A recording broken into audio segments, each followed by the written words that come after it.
Welcome, creatures of all ages. My microphone is working now, right? But yeah, it is Juneteenth.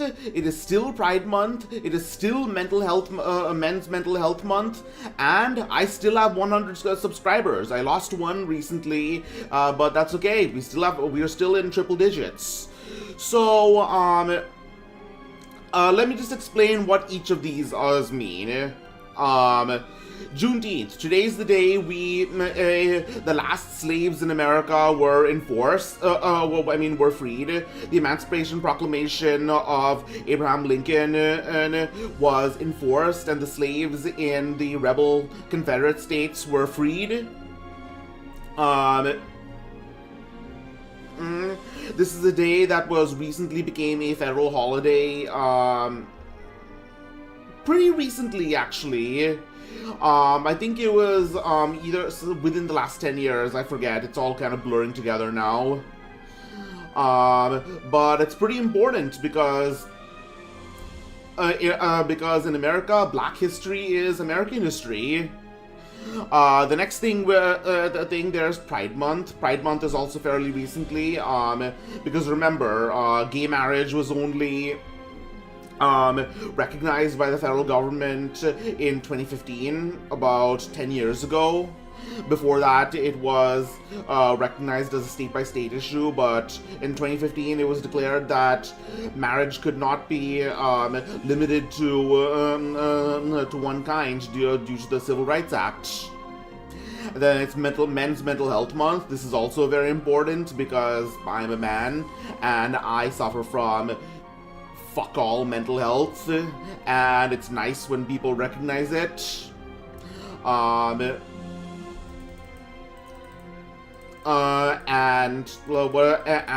have, like I said, I recently got 100 subscribers, so I am going to sort of break a promise. Recently, is the music too loud? Okay, so recently I said that this week I would be, what's the word, doing a 100 subscriber special. There's change of plans. On the 29th of June, I will be doing my first ever tabletop RPG collab. That day will be my 100 subscriber special. We are going to be me, my friends Grub Handler, Amanda Splatz and Karen Malone are going to be playing one-page rules, Age of Fantasy Quest, very rules light RPG, set in the world of one-page rules Age of Fantasy, the Warhammer Light.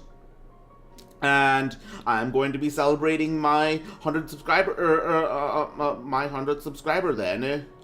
For everyone who has helped me get this far, thank you so much. But that's for another time. Today we are going to be talking more about I've actually properly researched this time. Today we are going to be talking more about two different topics. The first is the Ottoman Empire under Suleiman the Magnificent, and the second is the Polish-Lithuanian Commonwealth. The reason is because we are finishing up The Shadow of the Vulture, the first appearance of Robert E. Howard's character, Red Sonja of Rogatino. Although, as it turns out, Red Sonja is actually not the main character of the story. The real main character is a guy named, what's his name? Gottfried von Kalmbach. Nine Blazer. Let's go Ottoman Empire. You might have come to the wrong place because the Ottoman Empires are the antagonists over here. The story. So let me just explain what's happened in The Shadow of the Vulture so far. So Suleiman the Magnificent has received a number of envoys from several European powers. I believe one of them is Austria-Hungary, and not Austria-Hungary. Austria-Hungary doesn't exist right now. One of them is Austria, and the other is Hungary. So yeah, it's both Austria and Hungary, I think. and they have come to make peace. And among them is a knight named Gottfried von Kalmbach. So Gottfried, so Suleiman recognized that at a previous battle, at Mohawks, Gottfried had wounded him. Most of his knights were, most of his fellow knights were killed, but Gottfried was able to wound Suleiman and managed to escape. And Suleiman cannot escape, like a proper supervillain, cannot excuse this insolence, and so.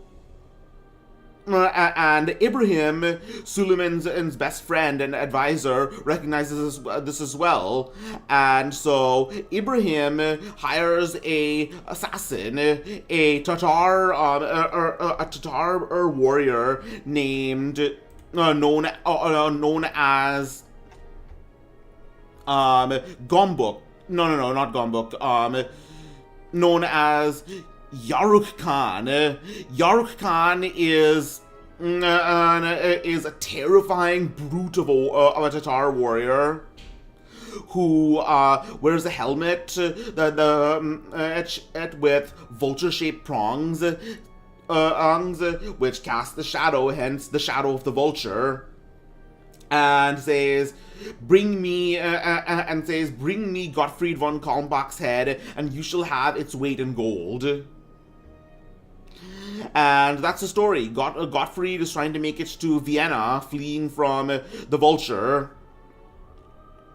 Red Sonja of Rogatino has not appeared yet, but from what I know, she is from Galicia. I think so mixed Polish and Ukrainian and blood.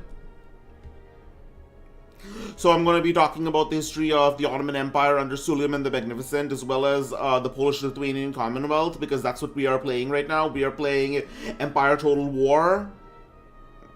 We're playing Empire Total War as Poland and Lithuania, and we are already going to war with the Ottoman Empire, and we have already captured Brandenburg. We have defeated Prussia.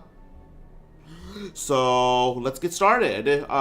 99 Blazer, thank you for coming. Vasilisa, thank you so much for coming as well. Let's go. Let's see. Is it working? The application audio is on. First of all, let me turn off the background music. Second, let's get the game capture going.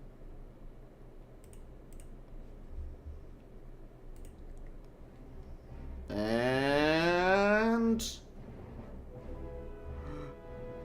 there we go.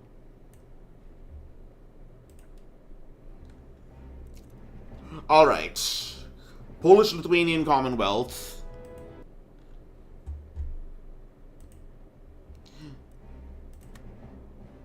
Okay, so prudence approaches, conscience accuses. Immanuel Kant. I believe Immanuel Kant actually came long after, lived long after the period this game takes place in, because he was a scholar. He was a philosopher of the Romantic period. Because first of all, Kant was a fairly secular philosopher. He believed in moral philosophy in the sense that moral philosophy could be independent from religion as long as you follow the categorical imperative, which is do unto others as they would you would have them do unto you. And this was in the 1700s. This would have been unthinkable because the people were still very religious at this time, to the point that in Britain you could not join the army if you were Catholic.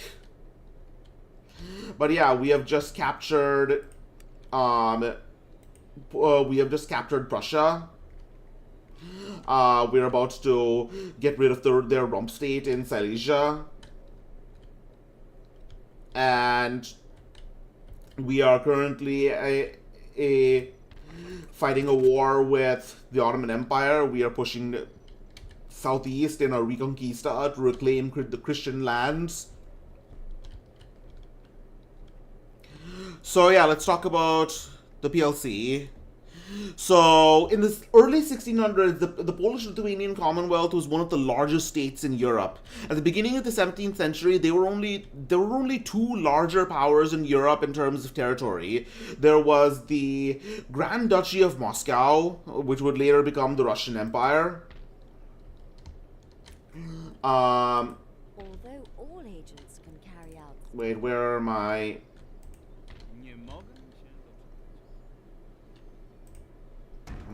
And there was the European territories of the Ottoman Empire. They were initially united as a composite state of the Kingdom of Poland and the Grand Duchy of Lithuania under the Jagiellonian dynasty, under the Union of Krewo, with Prussia subjugated as a vassal state.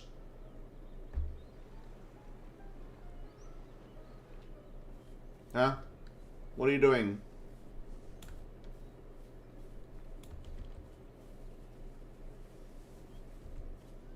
All right. And in 1569, they were... All right. Azars is... yeah, that's something I'm going to talk about eventually. So, Azars are irregulars. They are, Azars are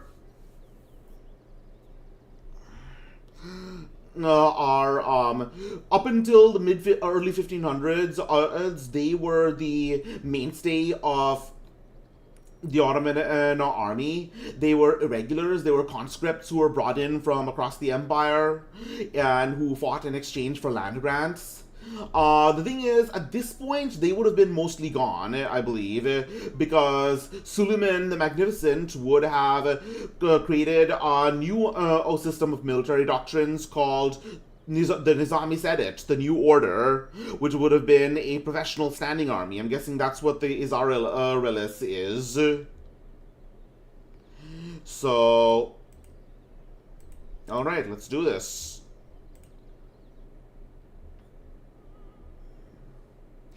So yeah, the united further as a commonwealth of both nations by the acts of the Lublin Diet, or Diet, sorry. The nobles of Poland and Lithuania elected a single king and convened a diet together. The two countries still kept their own treasury and armed... concealment and can make themselves... Yeah, they still...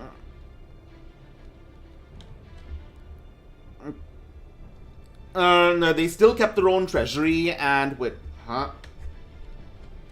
Okay. And...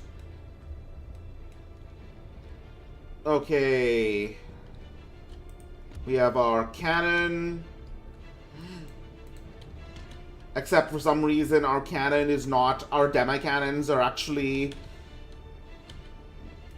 No, our demi-cannons are actually horse-drawn. That's pretty cool.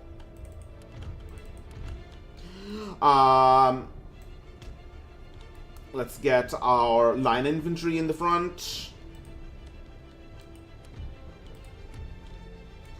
Let's get some of them in the right flank.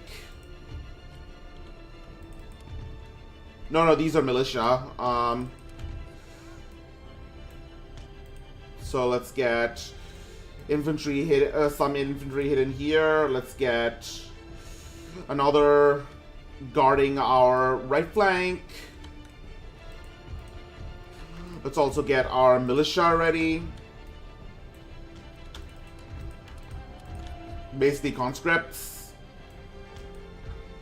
Albanians, the true rulers of the world. The Albanians own the entire world. They're just letting the rest of the world use it. So, these are irregulars. These are light infantry. So we're just gonna keep them hidden here. We have our provincial cavalry, regiment of horse. Our basic cavalry.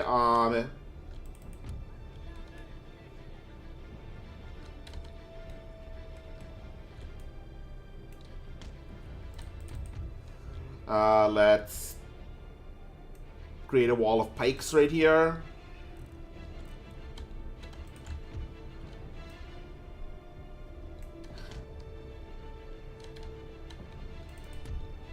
And let's keep our general's bodyguard right here. Is that everyone?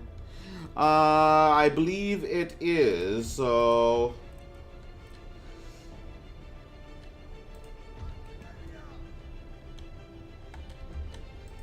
Avoid charging your cavalry onto wooden stakes. Let's move everyone forward. As the weight and momentum of your horses mean they are unlikely to survive the encounter.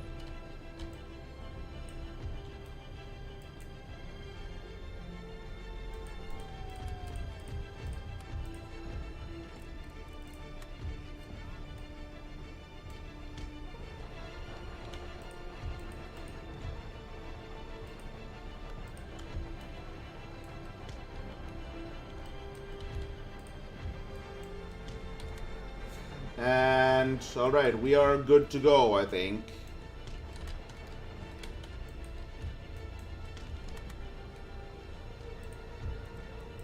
Unlimber.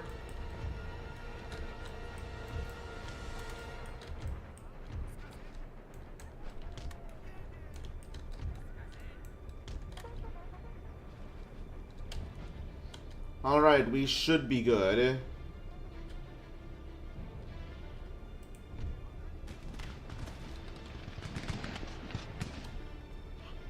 How are these guys shooting over the hill?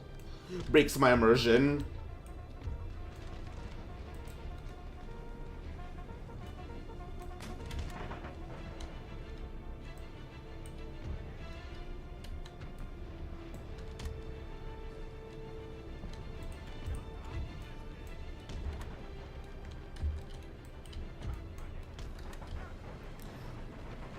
Okay.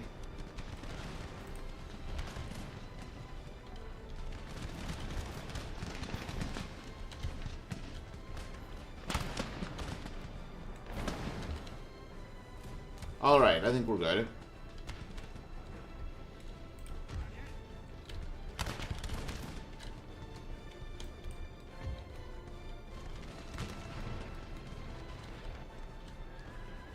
Okay, for some reason they're all... Ah, shit, they're coming from behind. They should be, it should be a while before they get here. I think we're good. Really immerses you in the yeah, especially with this mod, Darth mod, which makes things slightly more realistic, makes cavalry more deadly, makes muskets more inaccurate.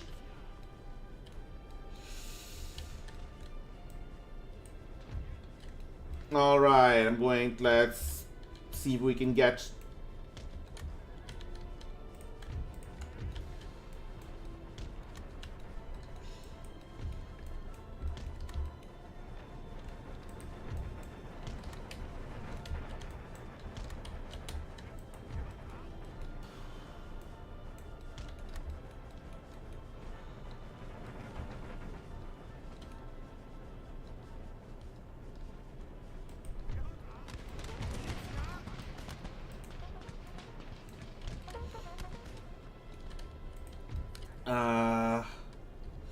Okay, moving my cavalry out of the way.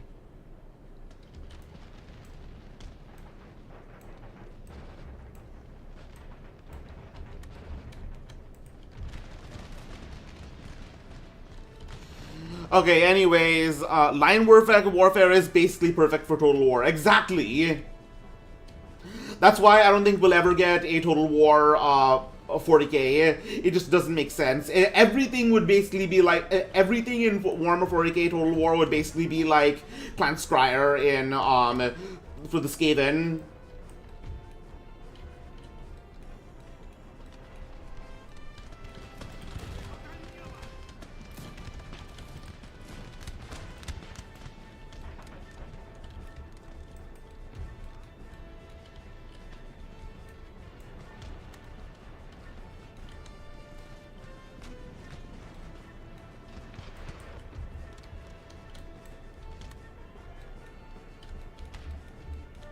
Alright, here come the lot of them.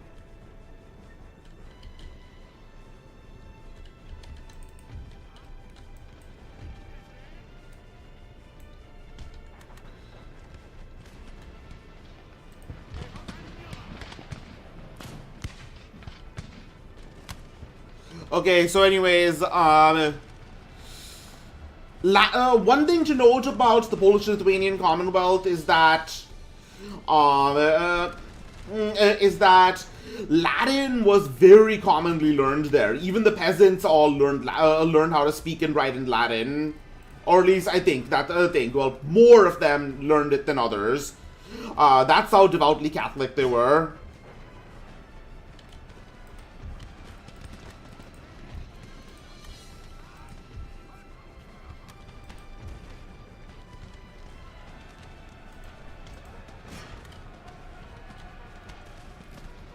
So,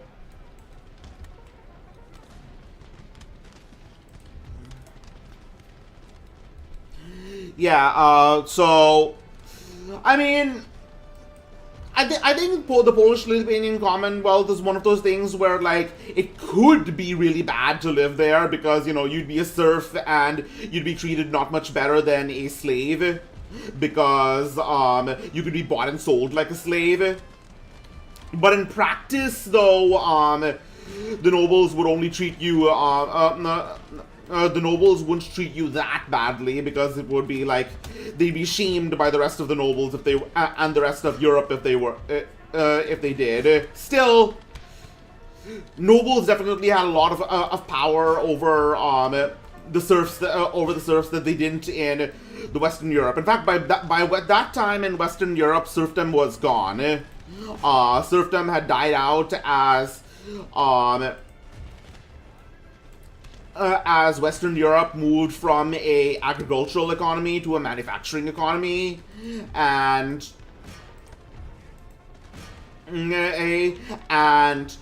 Eastern Europe continued serving as an agricultural powerhouse in order to feed the people of Western Europe.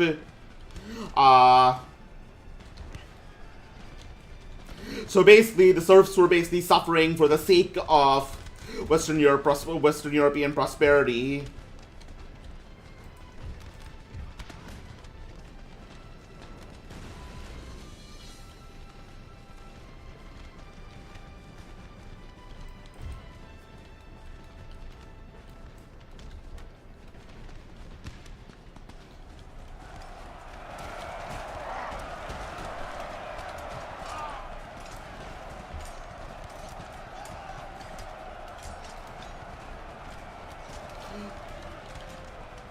Hand-to-hand animation. The hand-to-hand animations of this game are nice. What was this, like one of the first games, Total War games, to have actual hand-to-hand animations instead of just bodies smacking at each other?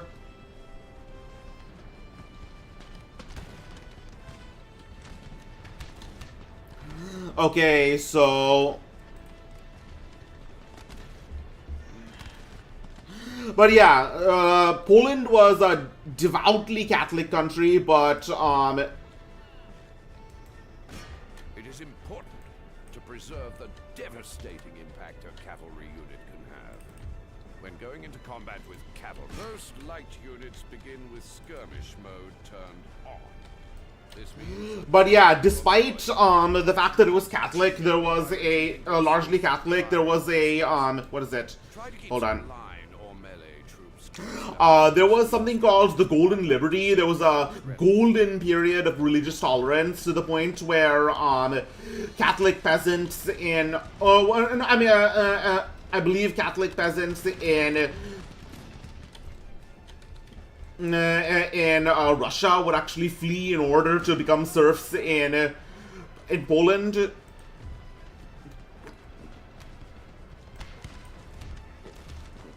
So all Christian denominations in Poland were tolerated, and Jews actually made up 10% of the country's population, despite the fact that they were still effectively persona non grata in some parts of Europe, I believe. You're gonna have to correct me if I'm wrong with a lot of this.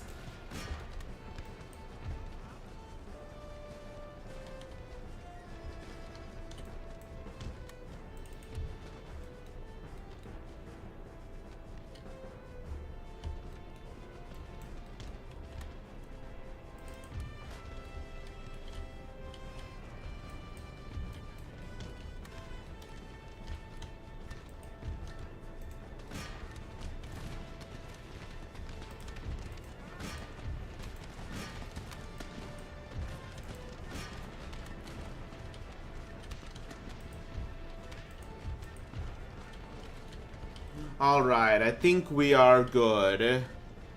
But yeah, this golden, but really the golden liberty, as they call it, as other Europeans called it, in reality, it only applied to the nobles, who considered themselves to be free citizens. Basically, you know, that was actually a common, way of talking about European society. The nobles were the citizenry of, the country, and yeah, the nobles were the citizenry of the country, and the peasants were just people living on their land. And in the Byzantine Empire, that was basically effectively what the way it was called. They were called the serfs were called paroikoi, which means neighbors. The same name that was used for Sparta's vassals. All right, I think it's over.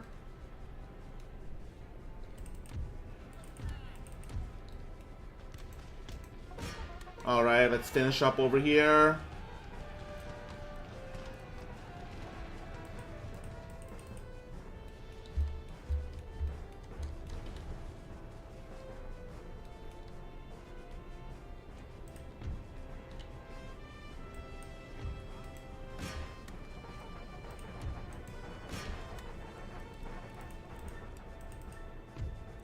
All right.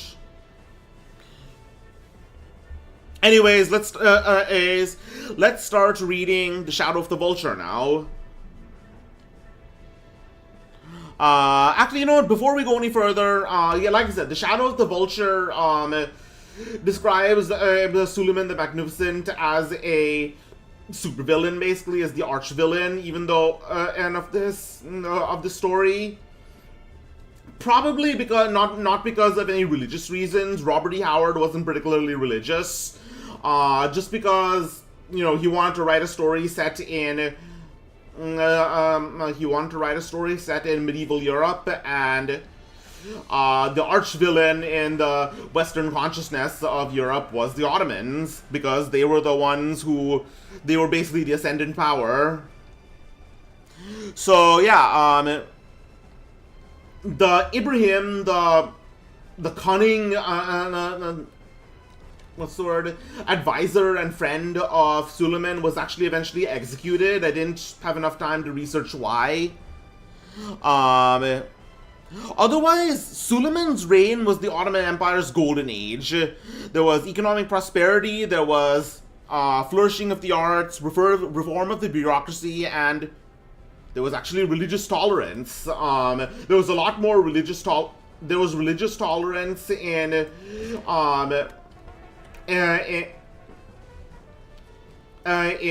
Europe, in Ottoman Europe at the time, when in most countries Muslims weren't even allowed to live there. In most other parts of Europe, Muslims and Jews were all just basically expelled. No. Oh yeah. Also, remember what was happening during the Ottoman Golden Age, and remember what was happening in Europe, the religious wars, the heretic, when the heretics and the Catholics were fighting each other.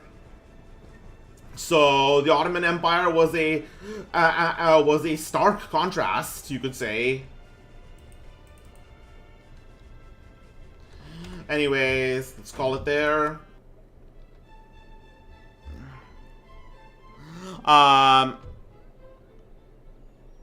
Also, the Ottoman Empire... Oh, good night. Thank you so much for coming. Thank you for the like. Otherwise, under the Ottomans... Wait. Otherwise, under the Ottomans, under Suleiman, there was a great military success. As the empire pushed into Hungary and extended influence over Egypt and Persia. The push into Hungary gave the Ottomans control over trade routes in Central Europe, but otherwise, economic policy was heavily growth-focused, with low taxes and investment in industry and infrastructure. But of course, that's only one side of the story. Huh? Again?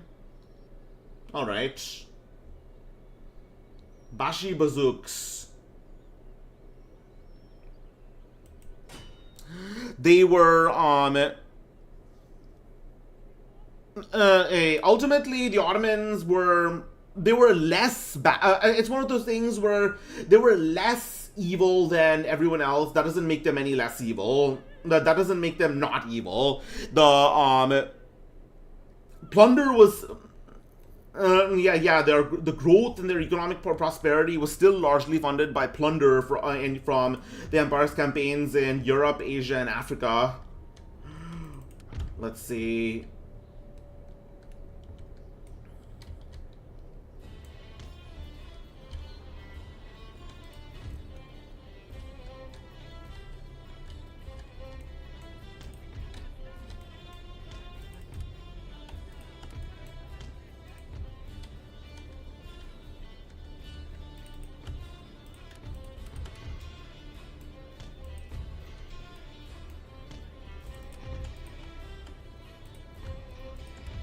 All right.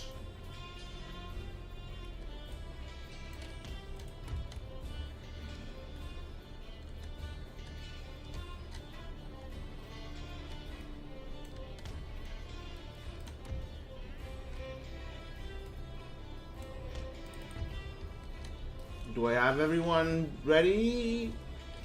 I think I do.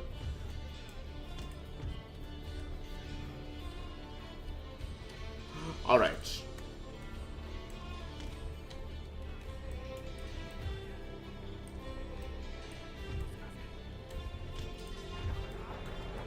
And let's get you over here.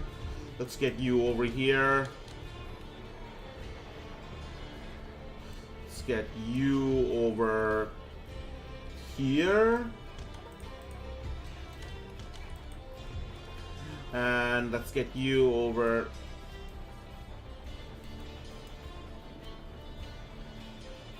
here.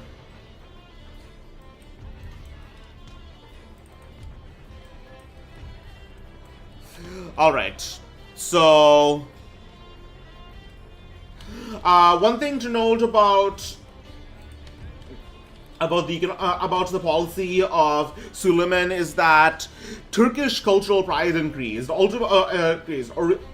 But because poets wrote in Turkish instead of Arabic or Persian, allowing it to be read by the lower classes, like compare the Bible being translated into German by Martin Luther, or Mozart writing operas in German instead of Latin, instead of Italian. Nevertheless, the Ottoman Empire served as like a cultural forum by being in the crossroads of... Wow, this is loud. I'm going to just turn the sound down. Alright. It was sort of a cultural forum by being in the crossroads of Persia, Arabia, and Europe. Alright. Come at me, bro. Come at me!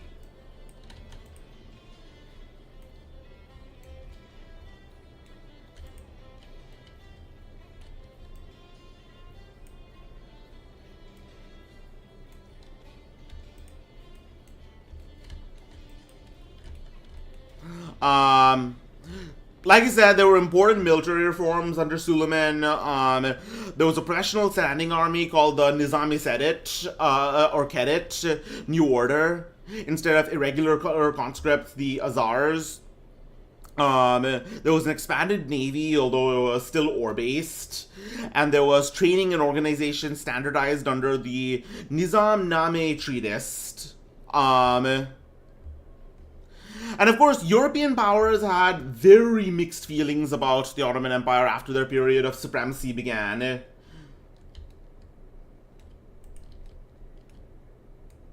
Oh, okay, I've realized my cannon is still limbered, and their cannon is not. Let's fix that.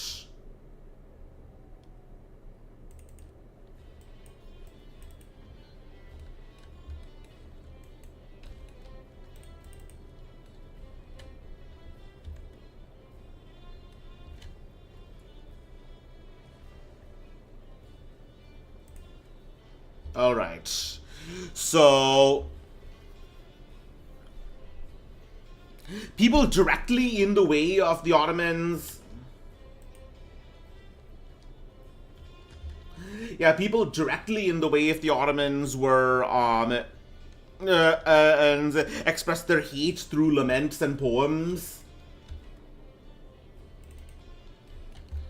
Okay. And they highlighted the raping and the pillaging that that the Ottomans did. And, ultimately, I don't think. Ultimately, just because, like I said, just because the Ottomans just did things that everyone was doing back then, I don't think that doesn't mean that the people back then could have forgiven it, because the people who wrote these poems were completely unrelated to politics or military issues. They had they didn't care about what was common practice in the army. They were just the Ottomans were just coming up to them and killing them. Oh wow, these cannons are absolutely wrecking me.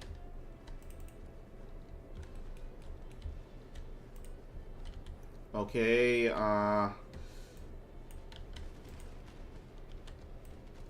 let's get the plug bayonets ready.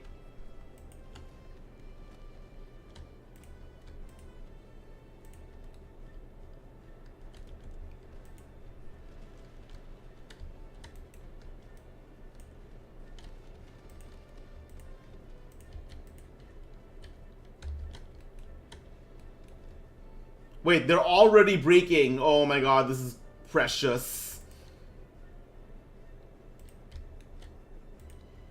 Yeah, I mean, there's a reason why people are all using guns right now.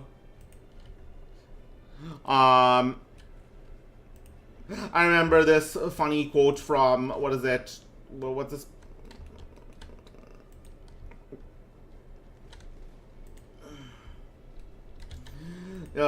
From 22 Jump Street, the sequel to 21 Jump Street with Jonah Hill and Channing Tatum. Where they confront a gangster. The gangsters pull out guns, but the cops, the two young cops, don't have guns. And so they ask the gangster, do you have guns? No. Well, we have guns. Oh. Well, why didn't you drop them and fight us with like men? Well, because we have guns.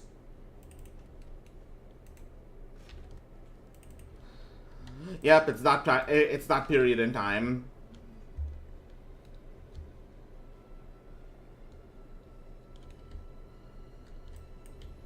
So let's just have our cavalry run everyone down.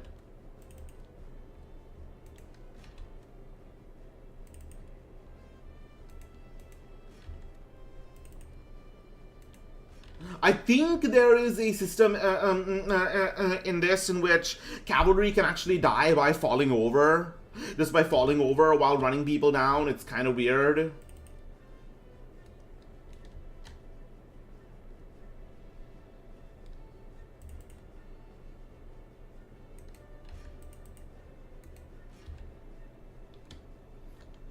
All right.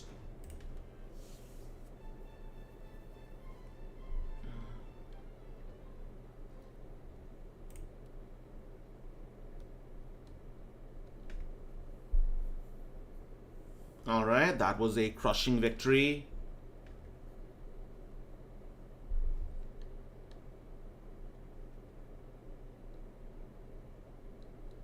And what next? Oh yeah, we actually need to start reading now. All right, so where were we?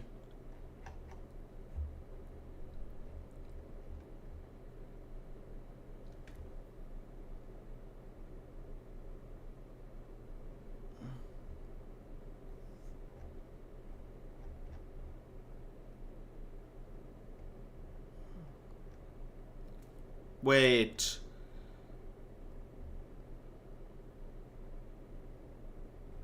No, you know what? Never mind. So,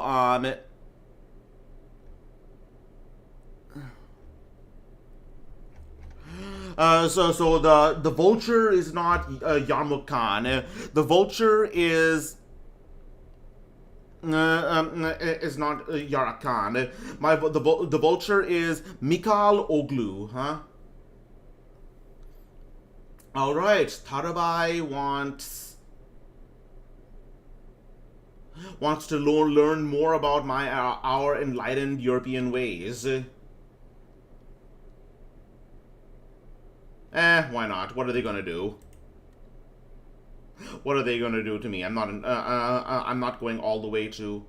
Oh, the Mughals too. I guess Aurangzeb has finally passed away. All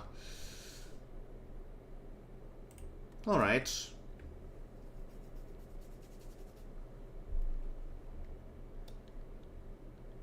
Oh yeah, that's right. I have access to the sea right now, so that means I can trade with the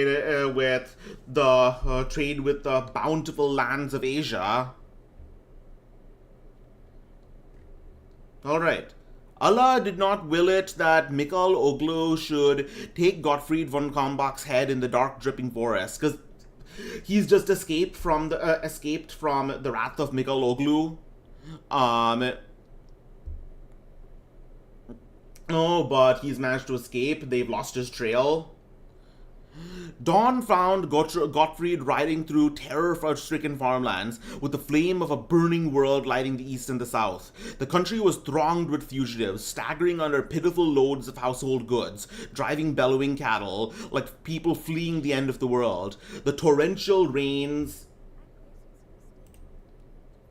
Oh, another gentleman, alright. Let's see if I can finally kill this idiot.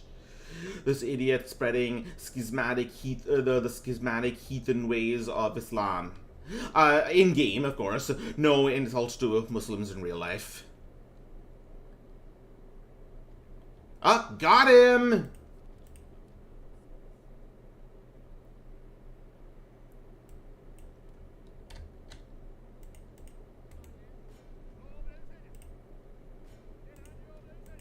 Alright, they have surrendered. That's good.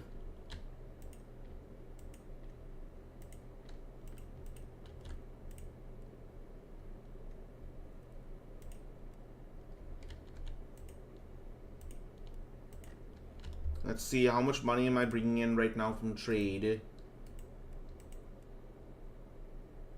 From the Mughal Empire. Oh, nice.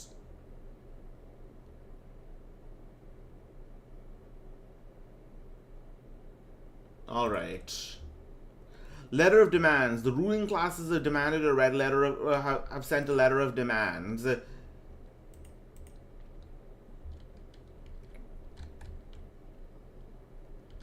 And I say to you, go soak your head and accept the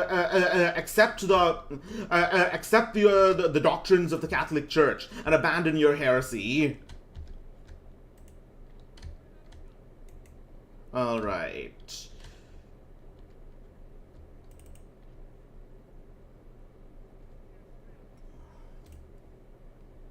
So let's start stealing tech.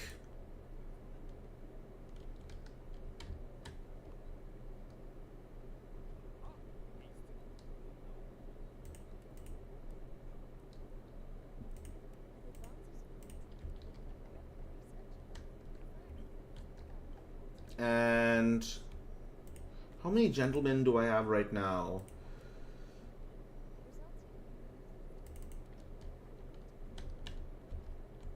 Okay, that's our school. What can this guy do? Armchair general.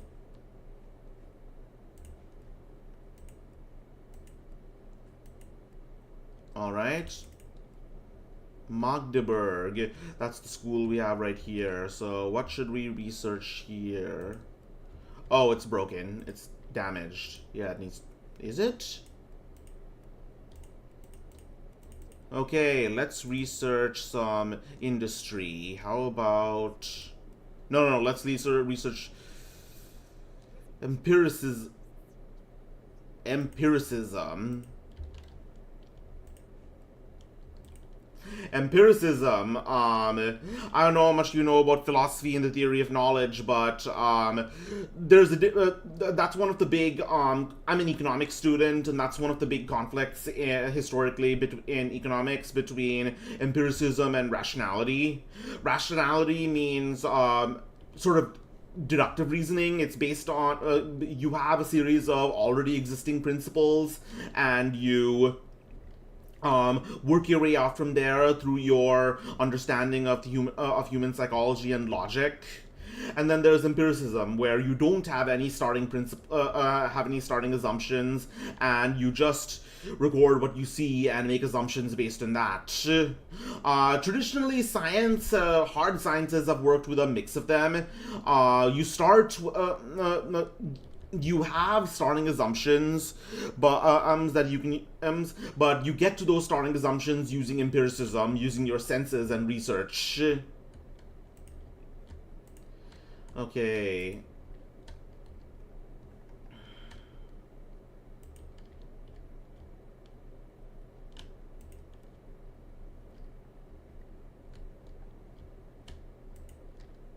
Let's see, let's get some line infantry. No, let's get some dragoons. Yeah, let's get some line infantry. Oh no, let's get some artillery. We need that. Okay, let's also land over here.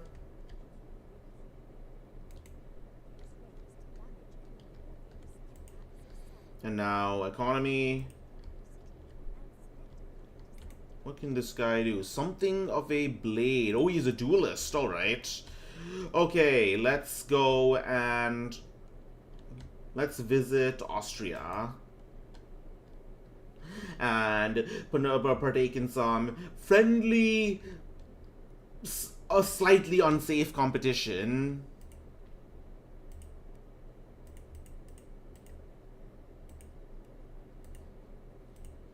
And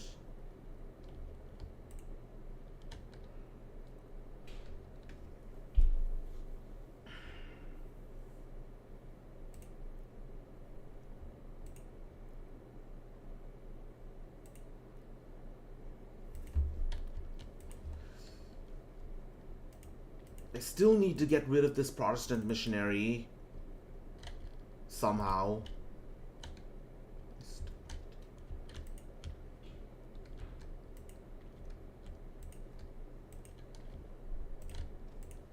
Alright, upgrading the farms from peasant farms to tenanted farms.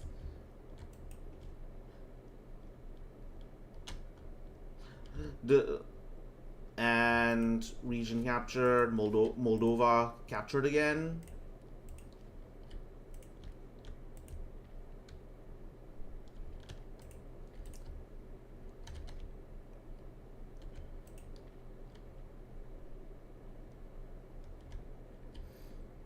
Is there anyone else I can trade with? Oh yeah, I need to see if I can trade with the Marathas.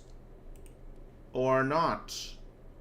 Trade routes are at full capacity. Sea route cannot be established. Maybe the 13 colonies?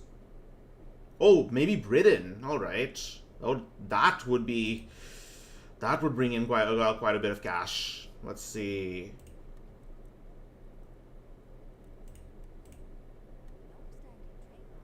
Sweet. How much am I getting from it? Nice. Am I forgetting anything?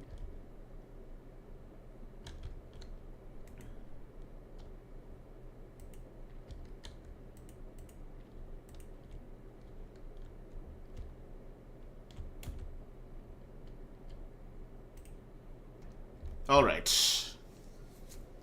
Huh?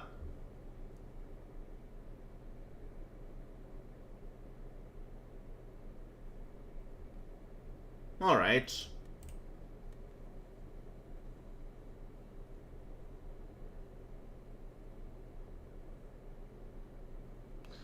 I really shouldn't be just freely giving away my tech like this, but you know what? Like I said, there's nothing wrong with making the people who aren't going to harm me in the future more powerful. Oh, here we go. Is this a duel? No. He's being a coward and just touring the city and just touring my lands. And fancy a good old hunting expedition in the beautiful Polish woods. Not on my watch. Not before you pay a tax in blood.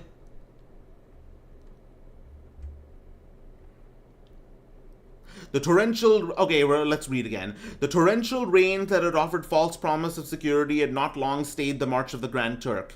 With 250,000 followers, he was ravaging the eastern marches of Christendom, while Gottfried had loitered in the taverns of isolated villages, drinking up the Sultan's bounty. Pest and Buddha had fallen, the German soldiers of the latter having been slaughtered by the Janissaries after promises of safety sworn by Suleiman, whom men named the Generous.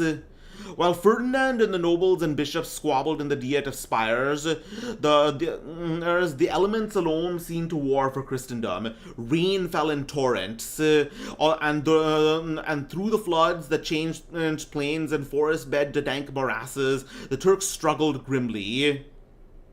They drowned in raging rivers and lost great stores of ammunition. Ordnance came and supplies when boats capsized. Ordnance and supplies when boats capsized.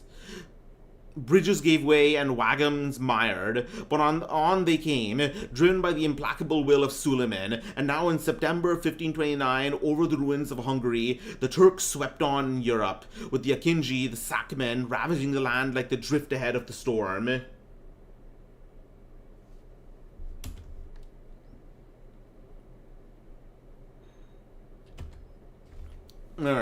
This in part Gottfried learned from the fugitives as he pushed his...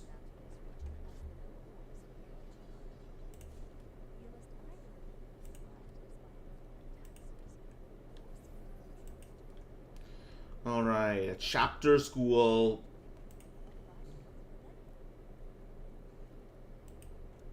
Has been... What? Oh, Protestant, alright. Alright, looks like my Catholic followers are already laying waste to... the heretics. To the heretics' houses of worship. Perfect.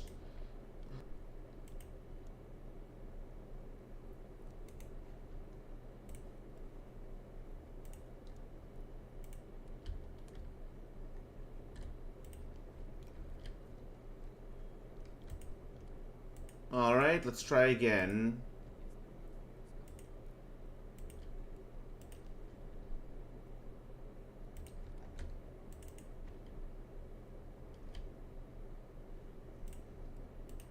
Unit recruited, Dragoons in Poland, alright.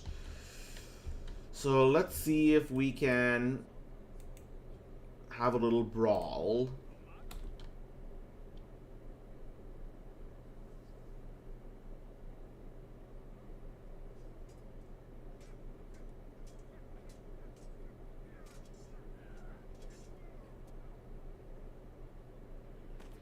Huh? Did I lose?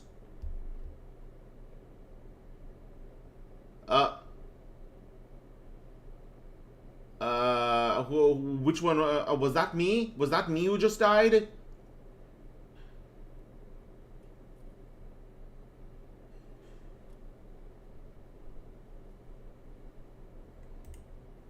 Oh, no, that wasn't me. That was the other guy. Got him!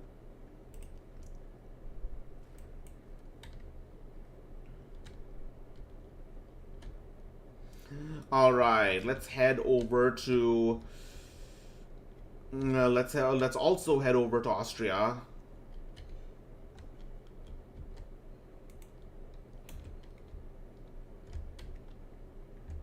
And... Mohammed Farid, the general right here. Let's see if we can assassinate him.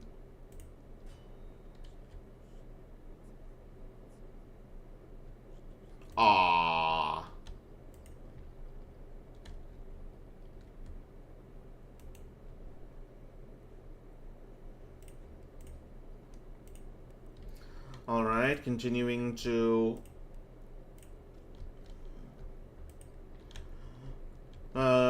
continuing to consolidate power here.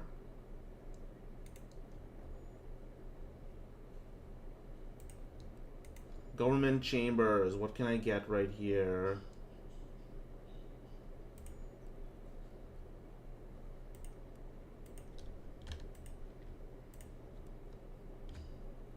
Parliament chamber, what can I get now?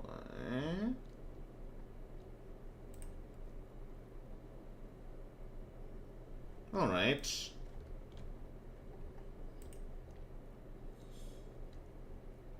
Oh yeah, I need to actually demolish this so that I can... I need to demolish this so I can get my... start building my... I need to... yeah, because Prussia is a monarchy traditionally, so I need to demolish this so I can start transitioning it to republicanism, democracy of the free citizens, and by free citizens I mean the nobles.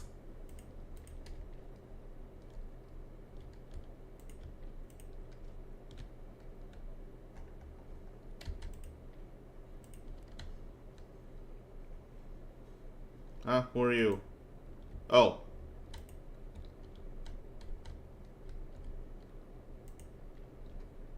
I will handle this later.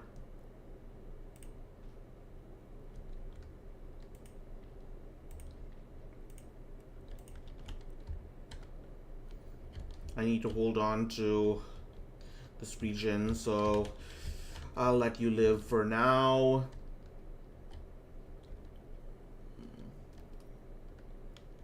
This has all happened in just 10 turns. That's Empire for you.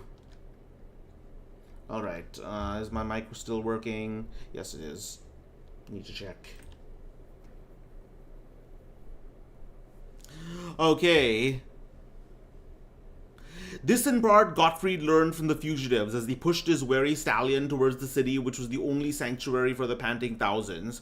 Behind him, the skies flamed red, and the screams of butchered victims came dimly down the wind to his ears. Sometimes he could even make out the swarming masses of wild horsemen. The wings of the vulture beat horrifically over that butchered land, and the shadows of those great wings, as the title suggests, the shadow of the vulture, Fred fell across all Europe. Again, the destroyer was riding out of the blue, mysterious east, as his brothers had ridden before him. Attila, Subutai, Bayezid, Muhammad the Conqueror.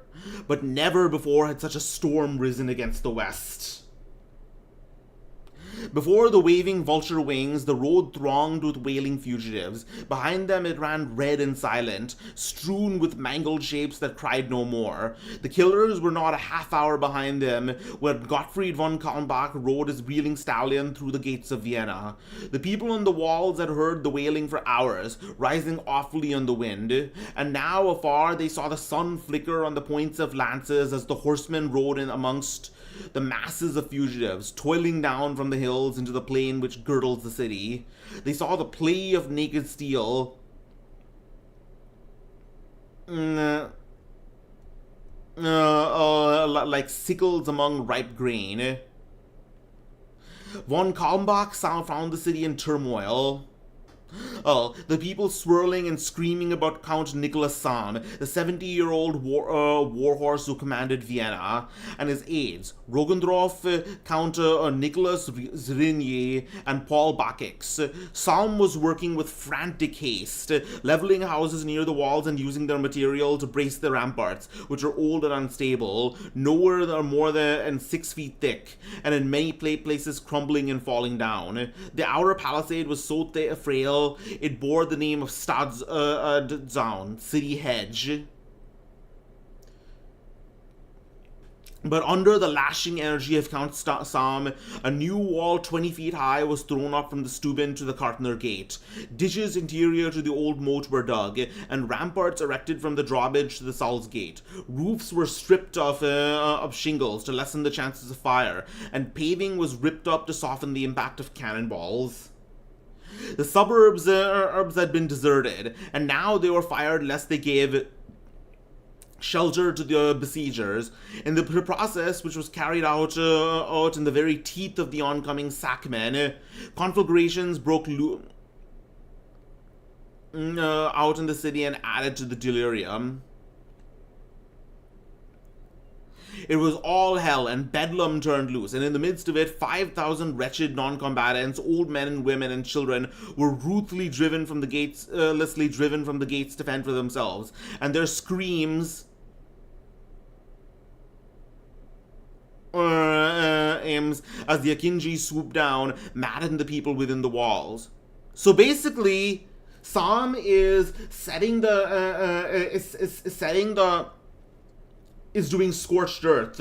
He's setting the land on fire. He's setting houses on fire and driving the to make sure they don't give shelter to the invaders, and he's driving their inhabitants out, leaving them at the mercy of the Ottomans so that they don't cause trouble within the city. As you can probably guess, Howard does not have any good feelings regarding rulers of any kind.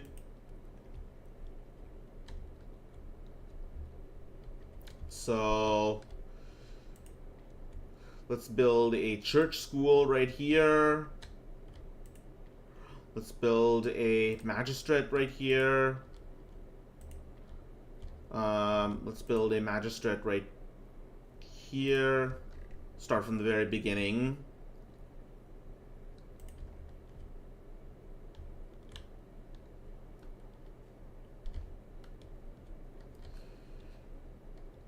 Recruitment reward, technology theft failed.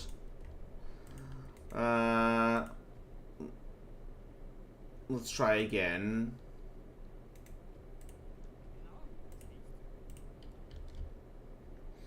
And over here, there's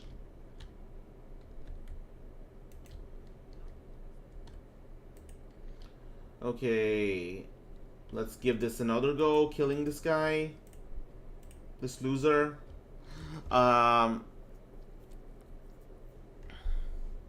These Hellions were arriving in by the thousands, toppling the skylines and sweeping down on the city in irregular squadrons, like vultures gathering around a dying camel.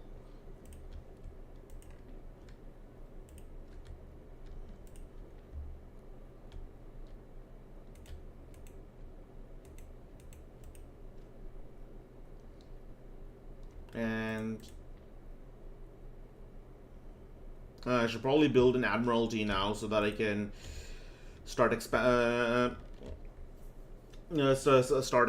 my sea presence.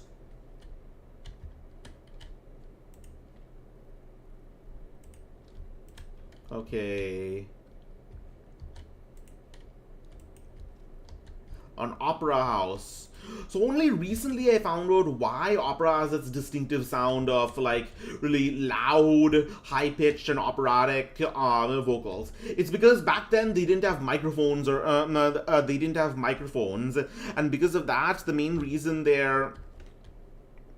back then they didn't have microphones, so they needed to just sing very loudly and very distinctly in order for their voice to reach the entire large auditorium. When you think about it, it makes sense.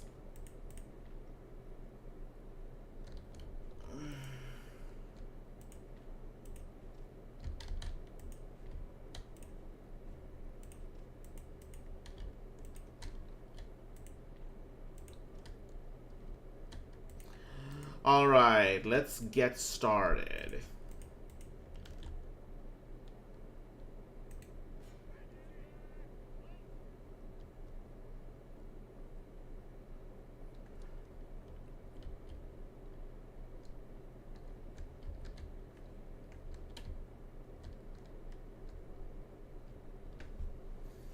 Okay, they heavily outnumber me, but that's okay because they're inferior troops. Their melee attack is slightly better than mine, but their accuracy is less.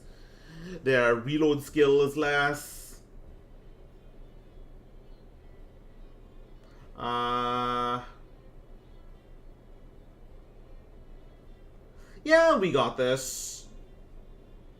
I'm gonna read a few more paragraphs. Within an hour after the first swarm had appeared, not one Christian remained alive outside the gates, except those bound by long ropes to the saddle beaks of their captors and forced to run at full speed or be dragged to death. The wild riders swirled about the walls, yelling and losing their shafts. Men on the towers recognized the dread Mikal Oglu by the wings on his cuirass, and noted that he rode from one heap of dead to another, avidly scanning each corpse in turn, pausing to glare questioningly at the battlements. Meanwhile, from the west, a band of German and Spanish troops cut their way through a cordon of sackmen and marched into the streets to an accompaniment of frenzied cheers, Philip the Palgrave at their head. Gottfried von Kalmbach leaned on his sword and watched them pass in their gleaming breastplates and their plume-crested helmets, with long matchlocks on their shoulders and two-handed swords strapped to their steel-clad backs. He was a curious contrast in his rusty chainmail, old-fashioned harness picked up here and there and slovenly pieced together. He seemed like a figure of out of the past, rusty and tarnished, watching a newer, brighter generation go by. Yet Philip saluted him with a glance of recognition as the shining column swung past. All right.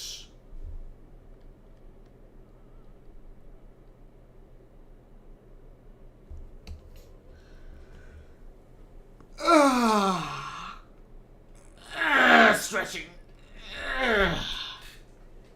Me and my sleep cycle.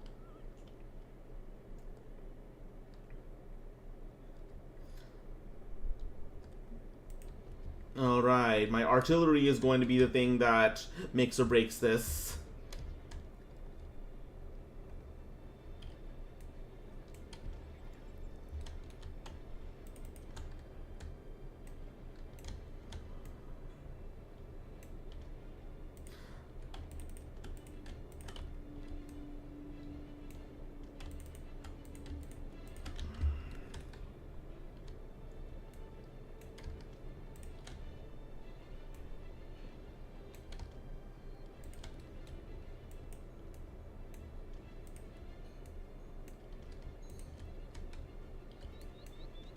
And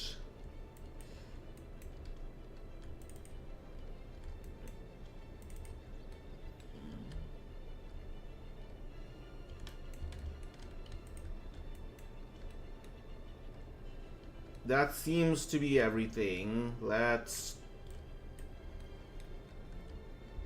do this. Let them come to me.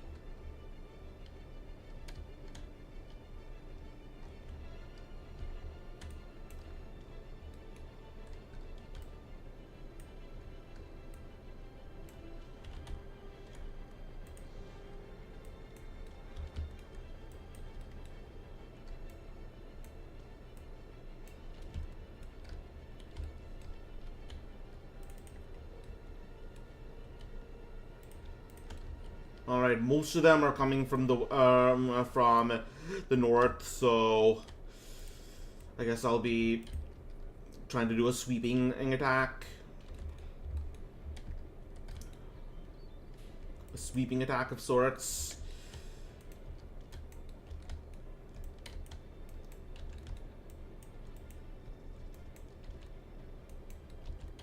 Okay.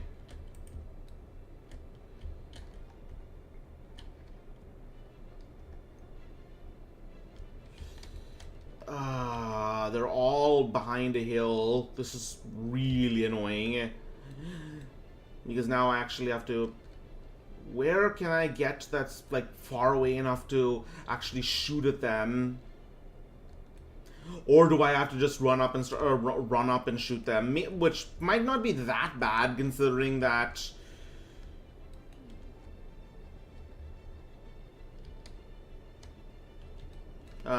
what if we moved over here?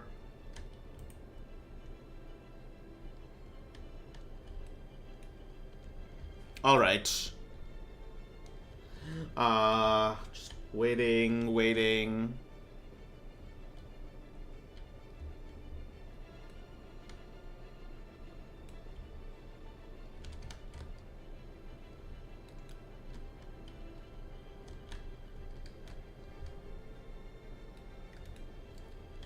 Waiting.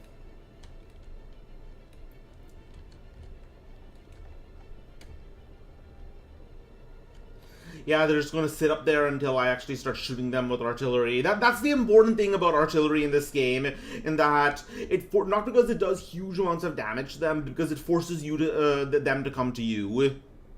Because otherwise, you can just keep on shooting them without report. No, you can just keep on shooting them from a distance.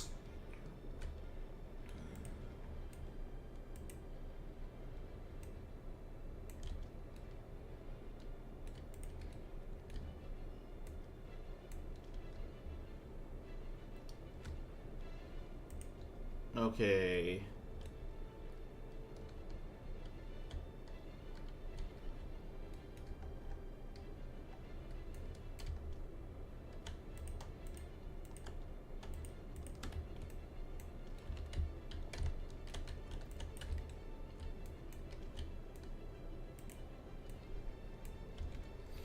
And almost there, almost there.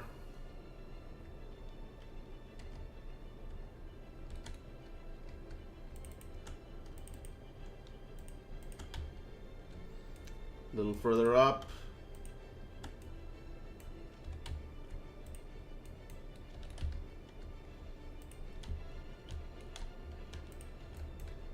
All right, unlimber, and let's go.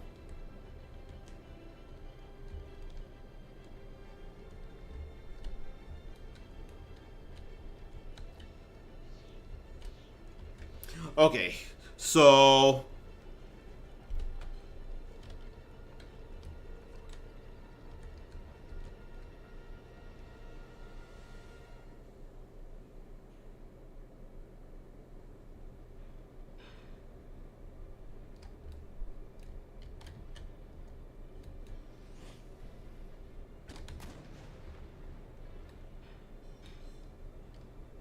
all right, did we get anyone? What is this guy just dying dramatically as from the blast of a huge cannonball? But as you can see, they are now coming to me. Perfect.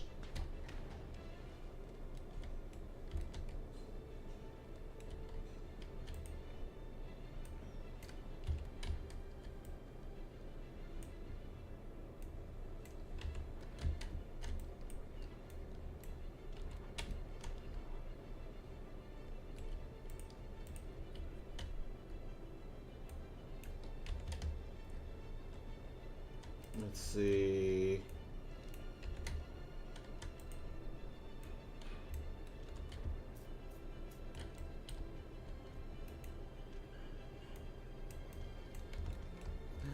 Alright, this is going to be somewhat of a tough one just because of how many there are, but I think I can do this. Alright, the peasant mobs have already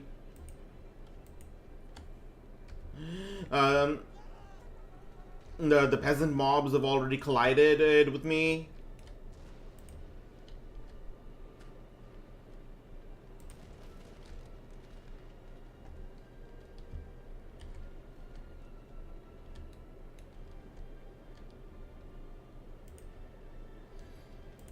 Okay, limber, I want to see if I can get away. Make a getaway with my artillery.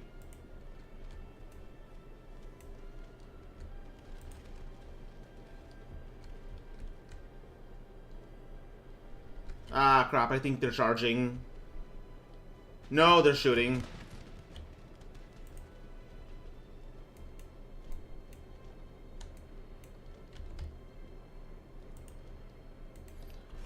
Okay, let's do a cavalry charge to give my to cover my cannons.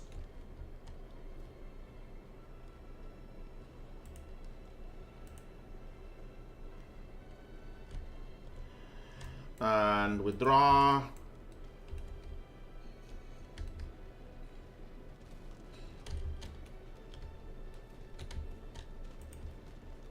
Cannons did its job by making them come to me. Meanwhile, on this side, how are we doing? Ah, crap. My Albanians got cut down. Rip. My militia are already also about to get wasted.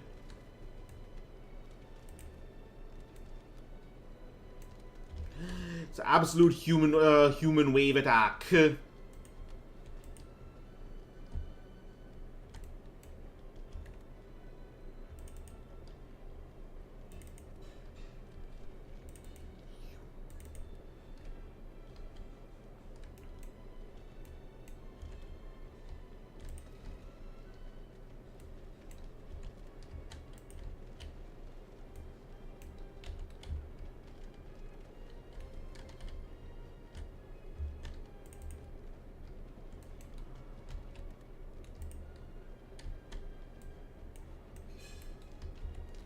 I should be able to win this, like, maybe? I have bayonets.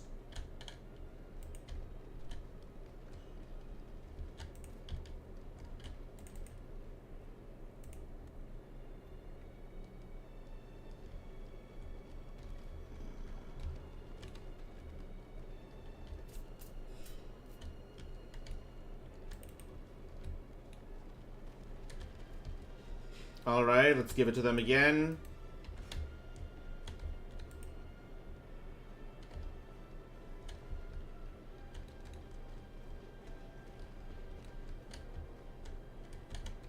Alright. Okay. Yeah, my militia are on the run now. Alright, finally my pikes get to shine.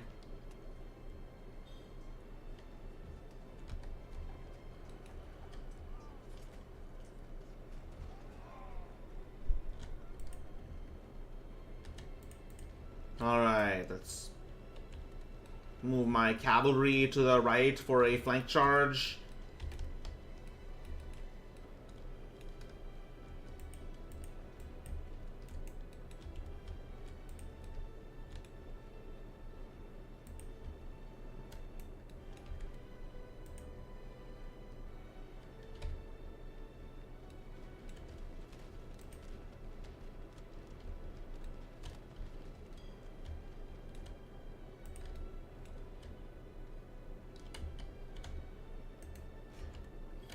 Alright, I should at least try to distract these guys.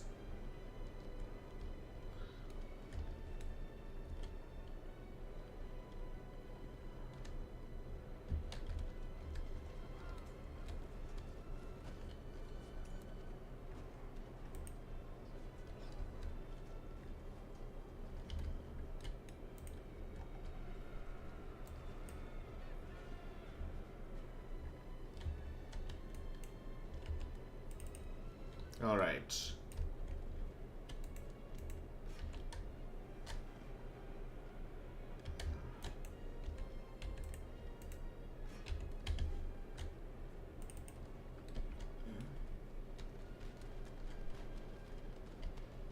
Oh man, this is even if I win, this is going to be a bloodbath.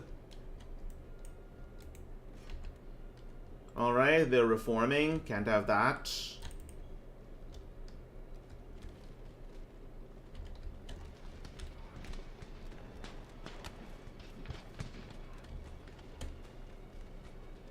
I think these guys are winning. That's unexpected.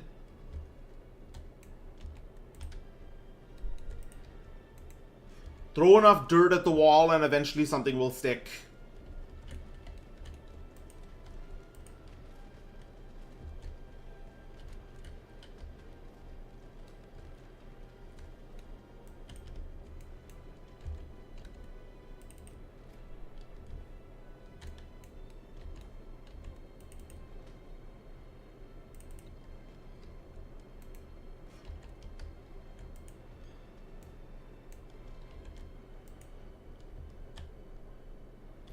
Alright, left flank is cleared. That's good.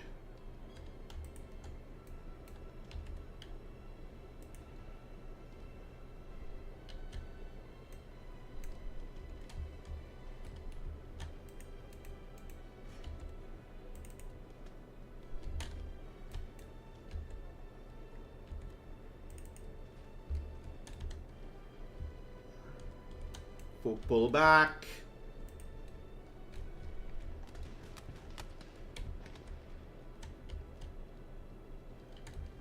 Alright, they're routing. That's good.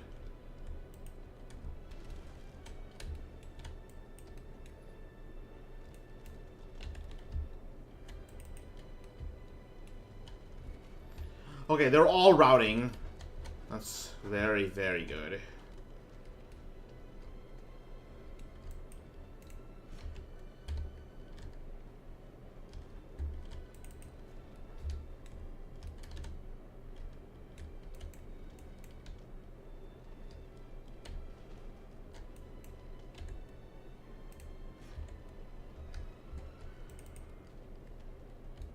Oh, shit, I think I just got broken.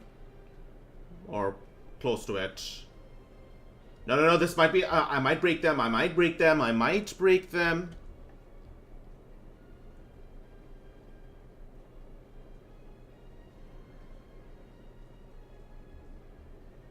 I did not. Shit.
Again, I will point out, and in real life, casualties in gunpowder warfare were not that high because if the moment, or any warfare were not that high because the moment it looked like the battle was about to be lost,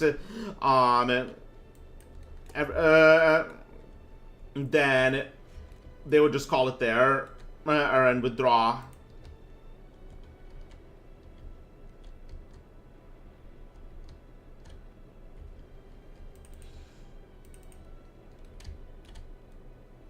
What? Why am I just walking up over there?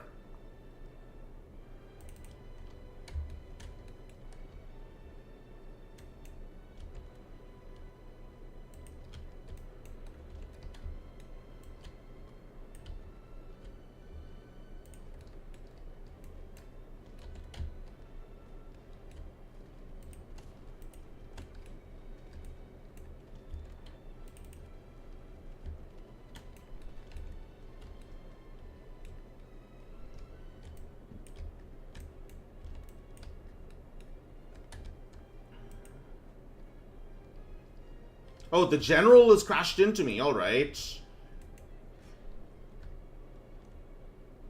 Is the general going for a death or glory moment? Wait, who the fuck is shooting? Fuck! They're shooting at me from behind. Shit.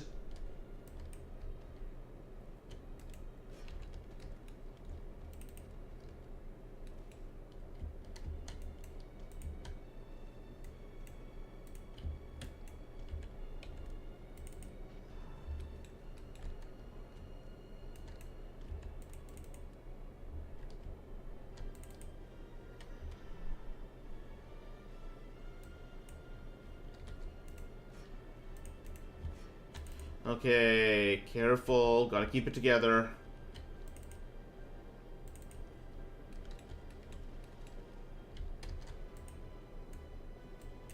Okay, right wing has been swept. Right flank.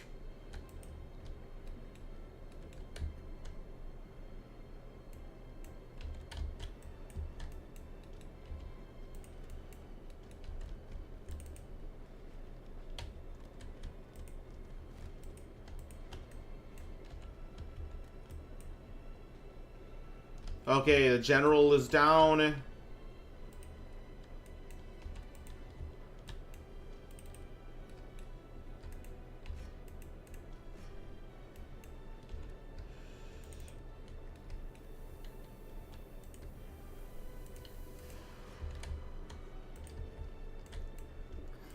Alright, I'm gonna run my pikemen at the enemy, and then see if I can get some cycle charges in with my general.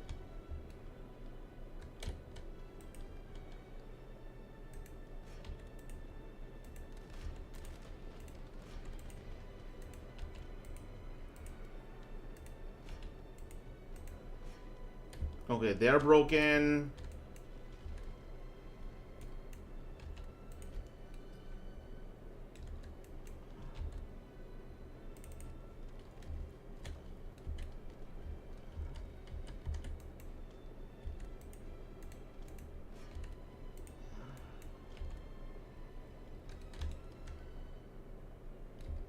Oh man, this has been just a bloodbath.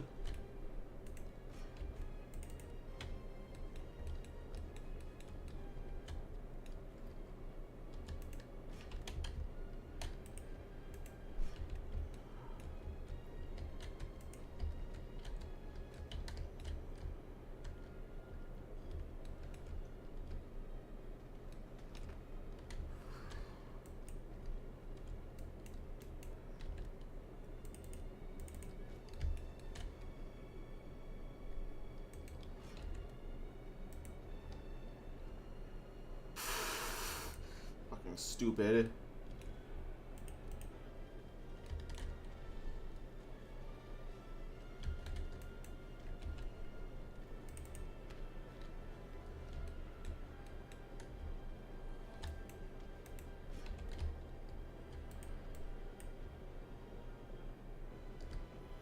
Alright, let's do a final bayonet charge.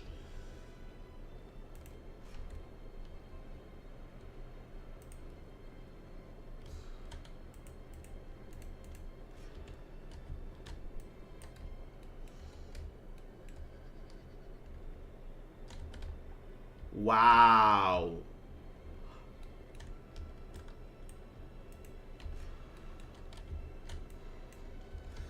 Just look at the look at the horses just lined behind this these stakes like freaking like it's a butcher shop.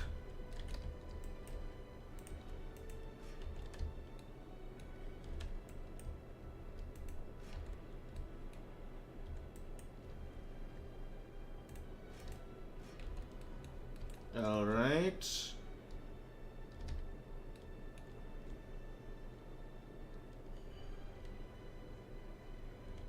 And that settles it, I think. Yep, that's it.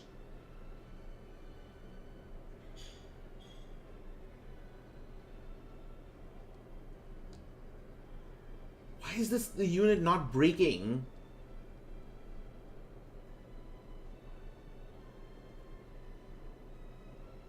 Yep, breaking.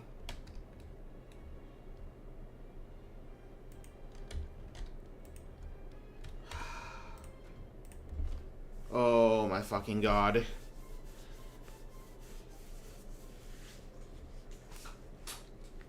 That was an absolute bloodbath.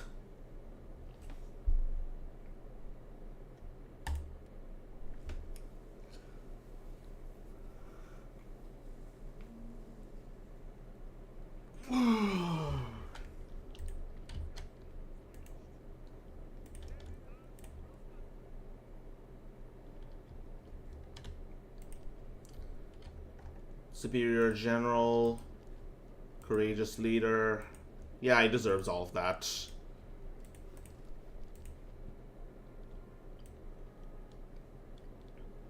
Alright, the United Provinces of the Netherlands have fallen.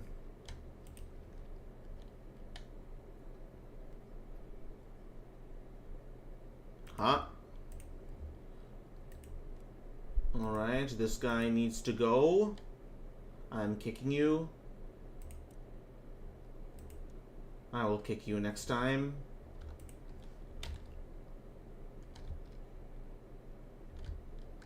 And now let's deal with you.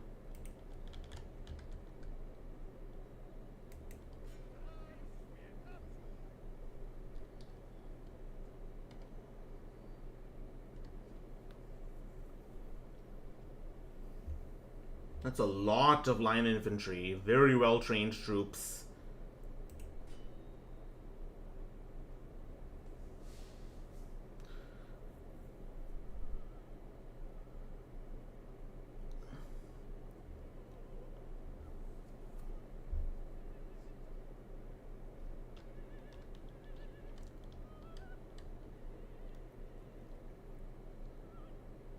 All right, so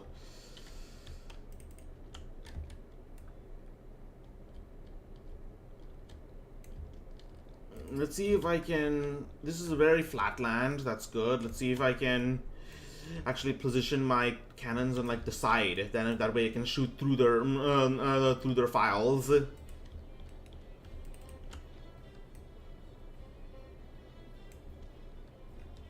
All right.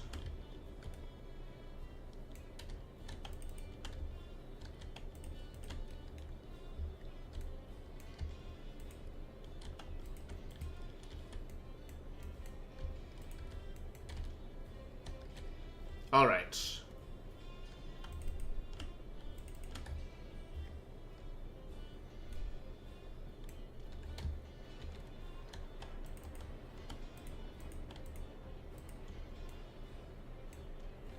Okay. So let's position over here.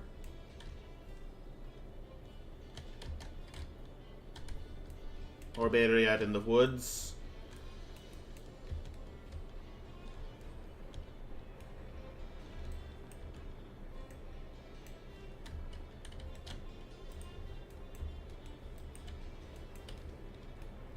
All right.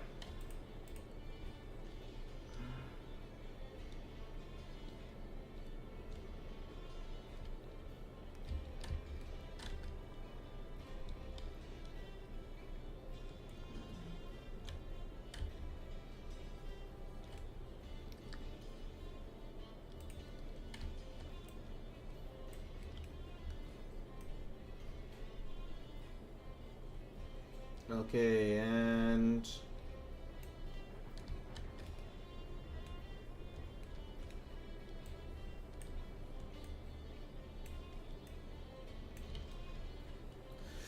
surround, just surround them. Slowly move in and surround them.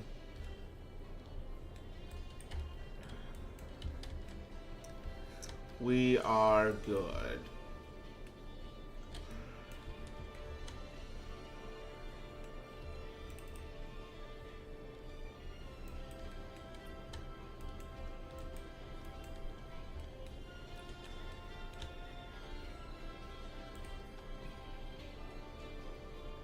Alright, the battle has begun.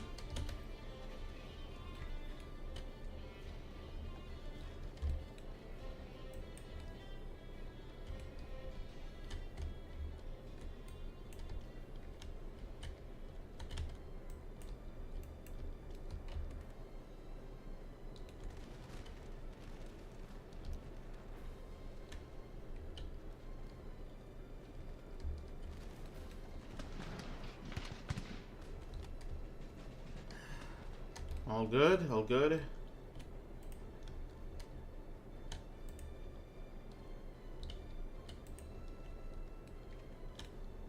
Oh no, they're attacking my fucking artillery.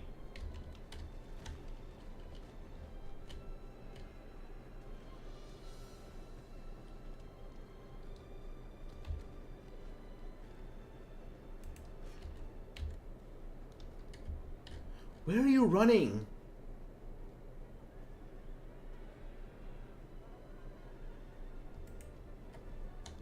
Alright, get back to work.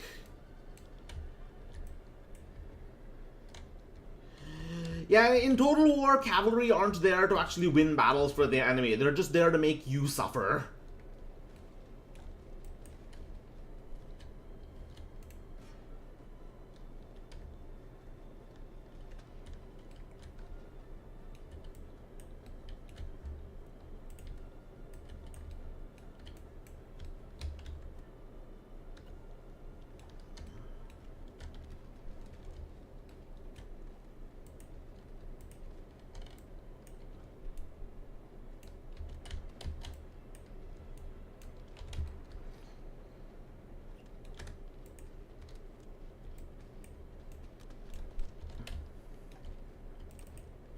And who's shooting at me now?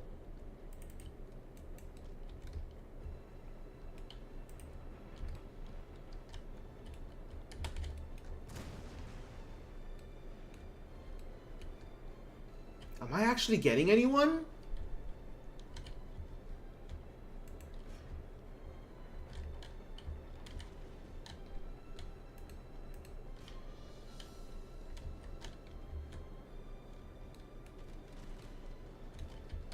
All right.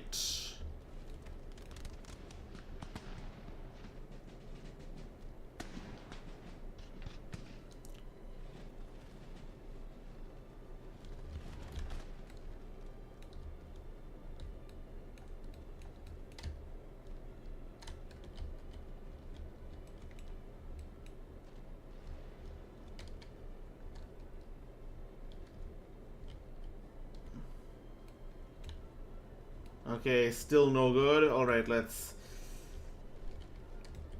get closer.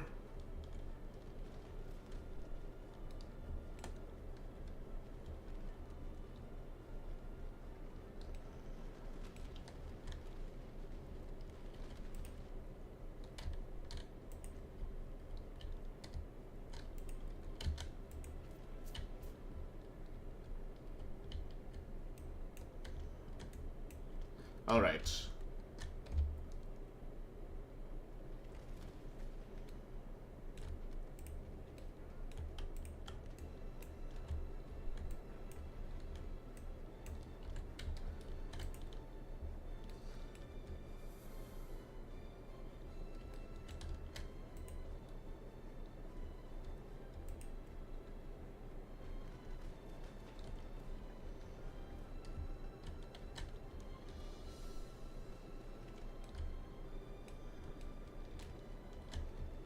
All right.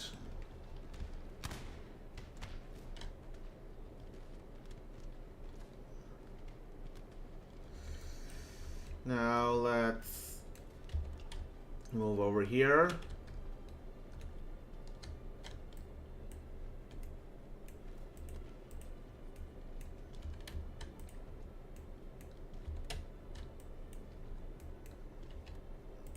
All right, let's. You know what? I think we've won. Basically, let's run them down.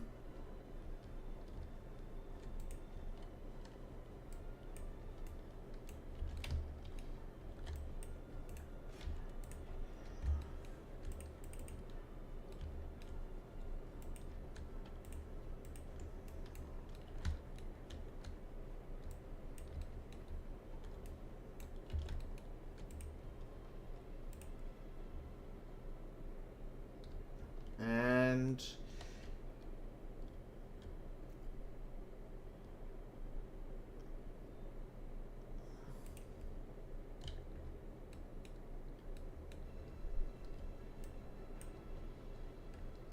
all right, they've broken. Now to do the same to them.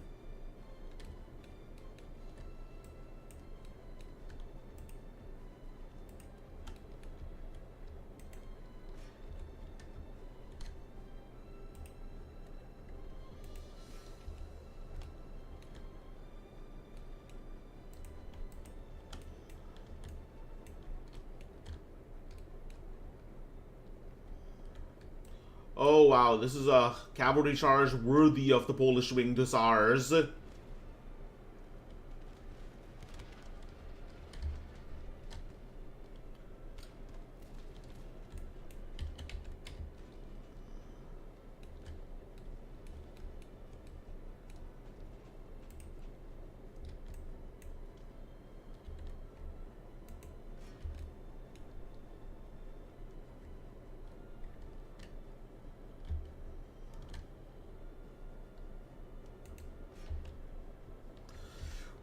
Cavalry running wild in their ranks.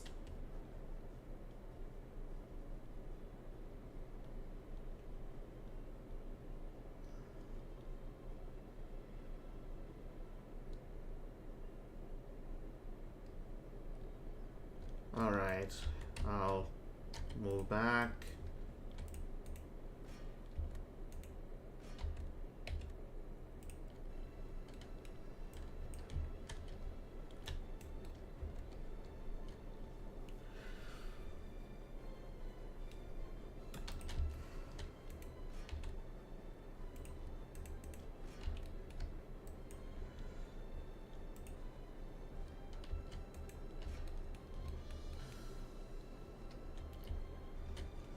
Absolutely swept.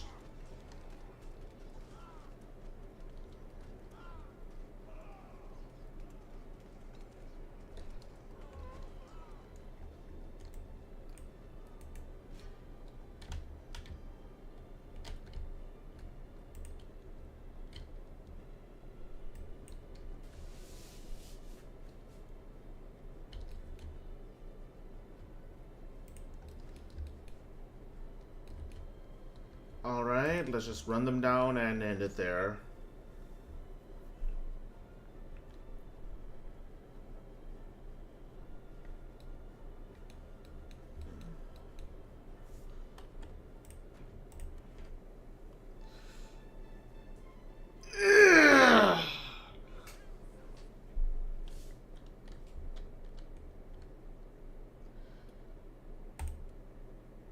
Alright.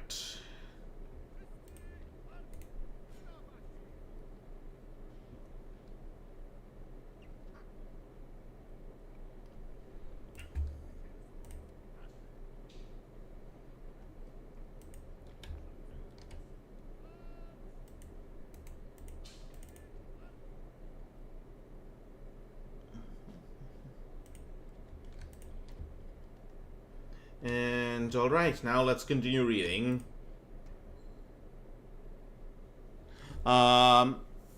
Von Kalmbach started towards the walls, where the gunners were firing frugally at the Akinji, who showed some disposition to climb upon the bastions on lariats thrown from their saddles.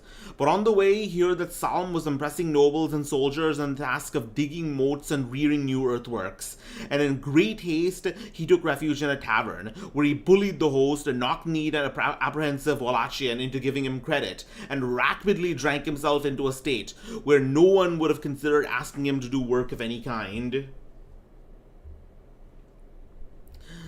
Yes, alcohol was just that important for the European lifestyle back then. You have to drink even when you're at war, even when you're surrounded by enemies. You must have alcohol. Shouts and screamed reached his ears, but he paid scant heed. He knew that the Akinji would strike and pass on to ravage the country beyond. He learned from the tavern talk that Salm had 20,000 pikemen, 2,000 horsemen, and 1,000 volunteer citizens to oppose Suleiman's hordes, together with 70 guns, cannons, demi-cannons, and culverins. The news of the Turks' numbers numbed all hearts with dread, all but von Kalmbach's. He was a fatalist in his way, but he discovered a conscience in ale, and was presently brooding over the people the miserable Viennese had driven and forth to perish. The more he drank, the more melancholy he became, and maudlin tears dripped from the drooping ends of his mustaches. At last, he rose unsteadily and took up his great sword, muzzily intent on challenging Count Salm to a duel because of the matter. He bellowed down the timid importunities of the Wallachian and weaved out onto the street. To his groggy sight, the towers and spires cavorted crazily. People jostled him, knocking him aside as they ran about aimlessly.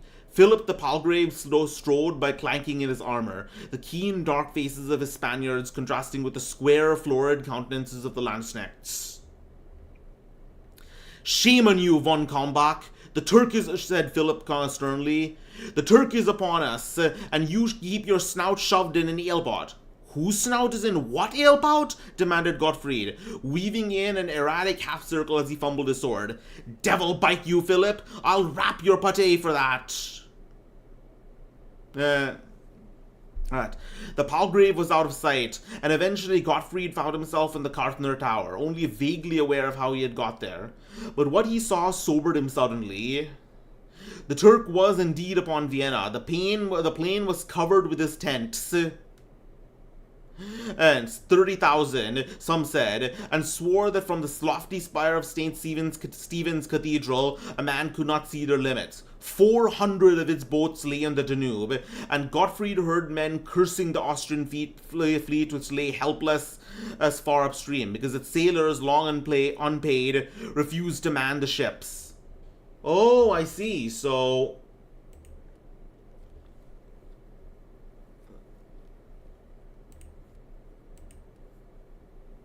I see. So the ships aren't coming up the river, no, up the Danube River because because the sailors are on strike.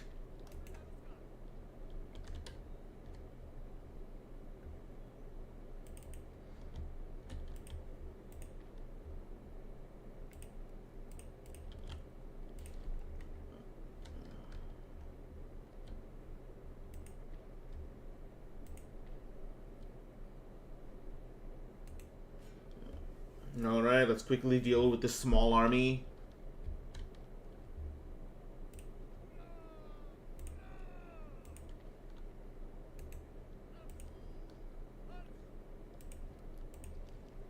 Oh, we got him!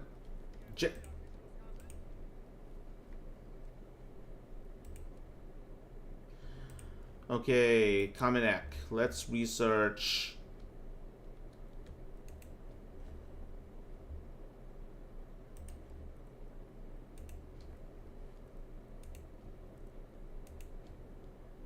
Grenadiers. Where do I get grenadiers?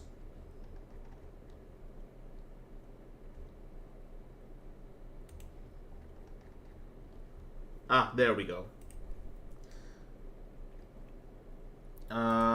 Industrial technology.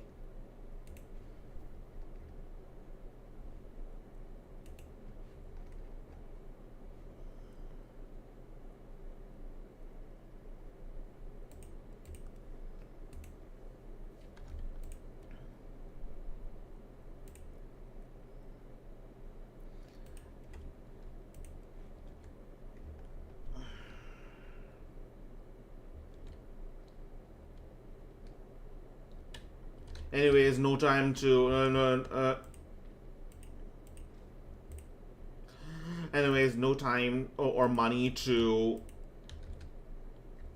improve my buildings. I need to replenish my armies.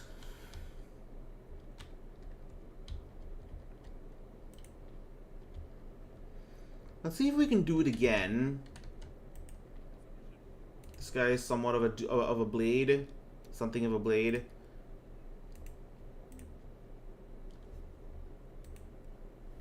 No, these guys are allies. No, they are allies for now. Eventually, they will be enemies. I need to steal. I need to steal their tech. Today's allies are tomorrow's enemies. I don't know who said that. If someone did say that, it would make sense. Who else has a school I can steal tech from? Let's see. How about... This is the Italian states. This is...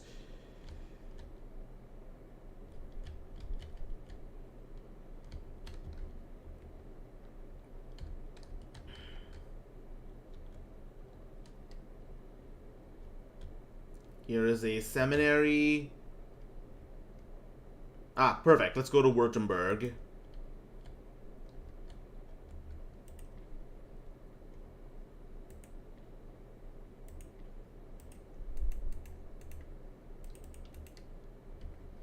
Now, where are my other...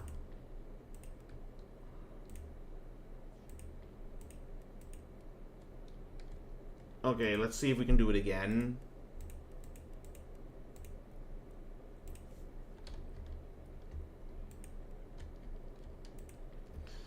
And they are currently building up their army to see if they can take it back.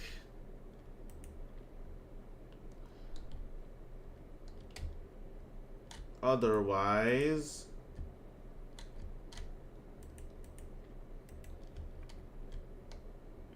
let's go and have my rake scout out the area. Alright, this place is mostly Catholic. The missionary is doing his work.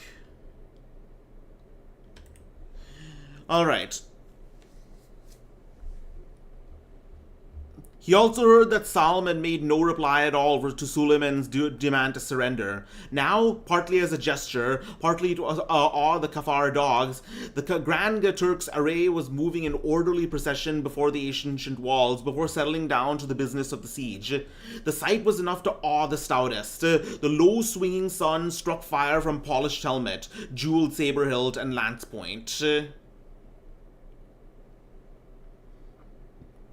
It was a river of shining steel, as if a river of shining steel flowed leisurely and terribly past the walls of Vienna. The Akinji, who ordinarily formed the vanguard of the horse, had swept on, but in their place rode the Tatars of Crimea, crouching on their high-peaked, short-stirruped saddles, their gnome-like heads guarded by iron helmets, their stocky bodies with bronze breastplates and lacquered leather. Behind them came the Azabs, the irregular infantry, Kurds and Arabs for the most part. A wild motley horde. Then their brothers, the Delais, the Madcaps, wild men on tough ponies, fantastically adorned with fur and feathers. The riders wore caps and mantles of leopard skin. The unshorn hair hung in tangled strands about their high shoulders, and over their matted beards their eyes glared the madness of fanaticism and bang. After them came the real body of their army. First, the beys and emirs with their retainers, horsemen and footmen from the feudal fiefs of Asia Minor, then the spahis, the heavy cavalry on splendid steeds, and then, last of all, the real strength of the Turkish Empire, the most terrible military organization in the world, the Janissaries. On the walls, men spat in black fury, recognizing kindred blood. For the Janissaries were not Turks, with a few exceptions where Turkish parents had smuggled their offspring into the ranks to save them from the grinding life of a peasant. They were sons of Christians, Greeks, Serbs, Hungarians, stolen in infancy and raised in the ranks of Islam, knowing but one master, the Sultan, but one occupation, slaughter. Their beardless features contrasted with those of their oriental masters. Many had blue eyes and yellow mustaches, but all their faces were stamped with the wolfish ferocity to which they had been reared. Under their dark blue cloaks glinted fine mail. And many wore steel skull caps under their curious high-peaked hats, from which depended a white sleeve-like piece of cloth, and through which was thrust a copper spoon. Long bird of paradise plumes likewise adorned these strange headpieces. So yeah, the Janissaries, kidnapped from their children, from their parents, as infants, and raised to be elite slave soldiers. They know how to fight in style.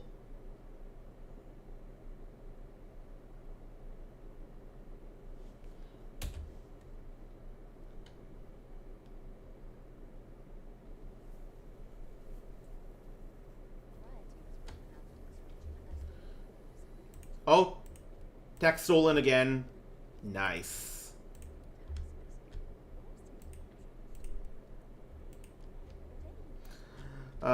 Let's visit France.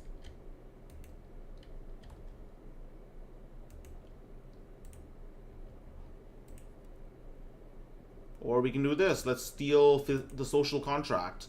Let's steal their social contract. Let's write it in paper and then just take it home.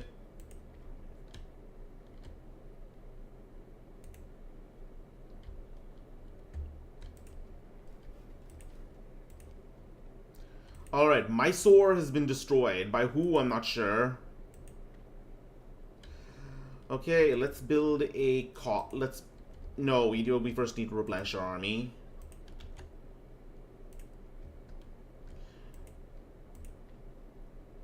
And let's get a cannon foundry right here. Let's governor's residence.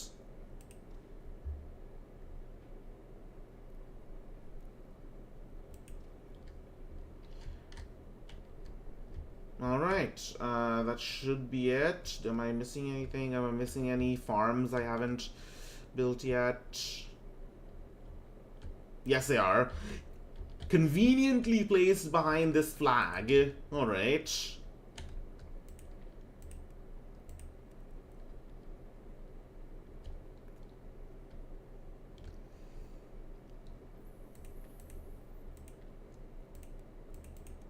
Alright, what just got burned down?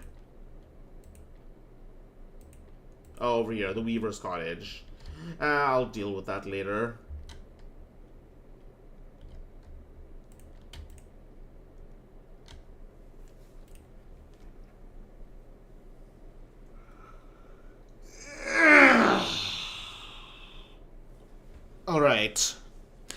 Besides the scimitars, pistols, and daggers, each janissary bore a matchlock, and their officers carried pots of coals for the lighting of the matches.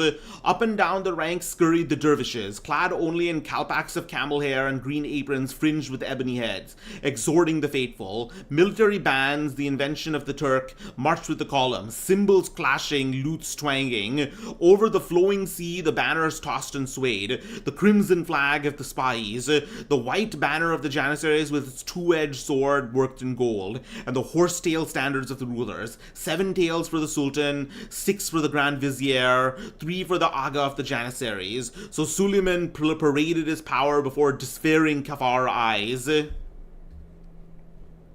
But von Kalmbach's gaze was centered on the groups that labored to set up the ordinance of the sultan, and he shook his head in bewilderment. Demakulverin, Sakkers, falconets, he grunted. Where's the devil all the heavy artillery Suleiman's so proud of? At the bottom of the Danube, the Hungarian pikemen grinned fiercely and spat as he answered.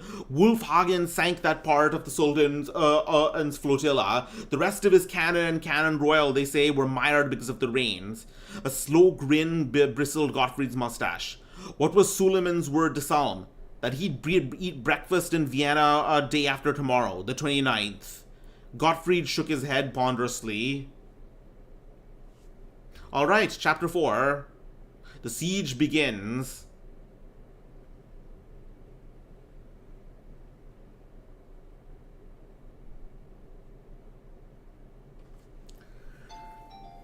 Excuse me.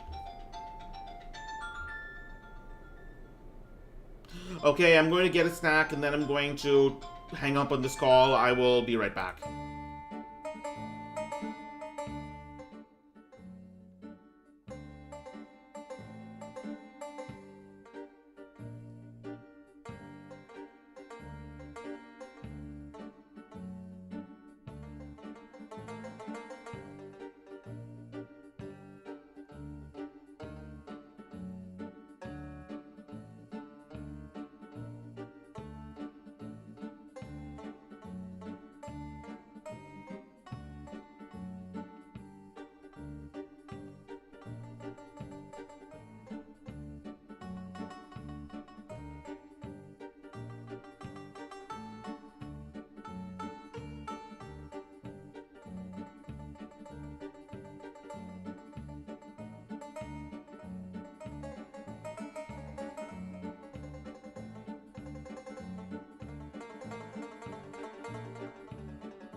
Fuck my life. Turns out there was a very, very important meeting that I missed. That I missed in the last, this morning. Well, not a meeting, there was something I was supposed to do over the phone, and I forgot it because I was asleep, because I was sleeping for this stream, to prepare for the stream, so fuck my life.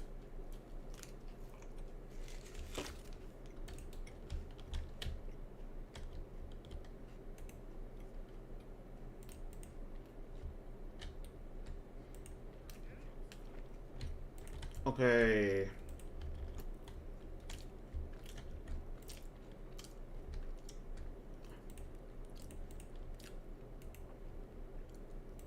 This area doesn't have a lot of wealth. I guess I'll turn this into a military encampment. So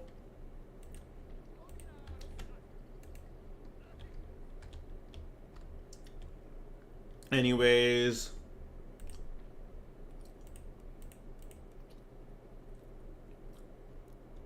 Let's build a drill school right here. That way we can recruit grenadiers.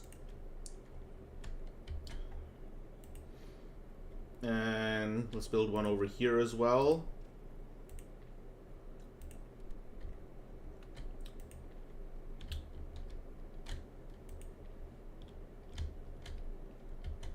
Wait.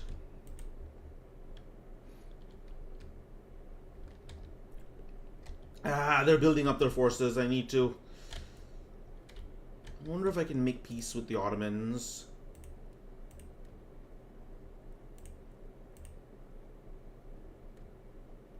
Holy crap, it worked! They know when they're beaten.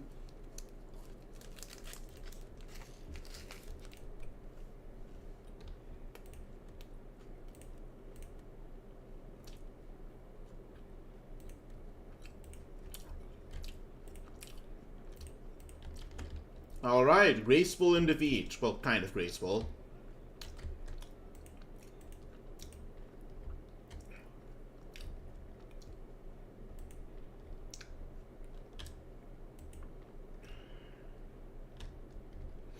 Alright, here's what we are going to do. We are going to divide up our forces. Yeah, I know, this is very, very dangerous, but I'm going to try anyways. So, how many troops do they have? Let's give the provincial cavalry to Lempicki. Let's give a few line infantry, a little militia, and like 1 unit of pikes to them. That's 7 units. I need maybe a little more. And then let's bring everyone else over here just to threaten their... just to threaten them.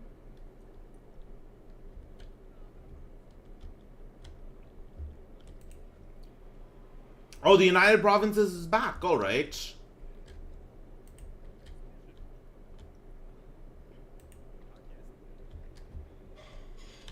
Like, so yeah, let's visit France.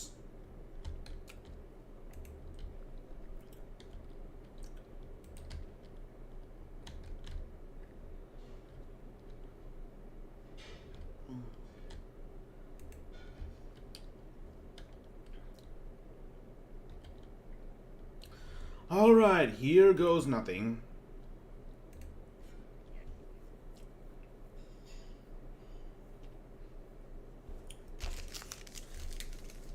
Okay, I'm probably going to finish this one chapter and then I'm going to end the stream because clearly something important, there's something important that I missed.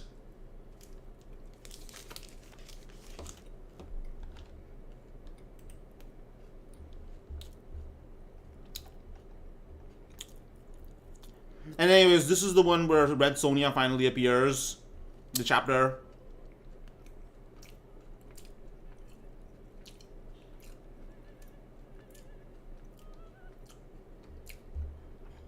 Alright.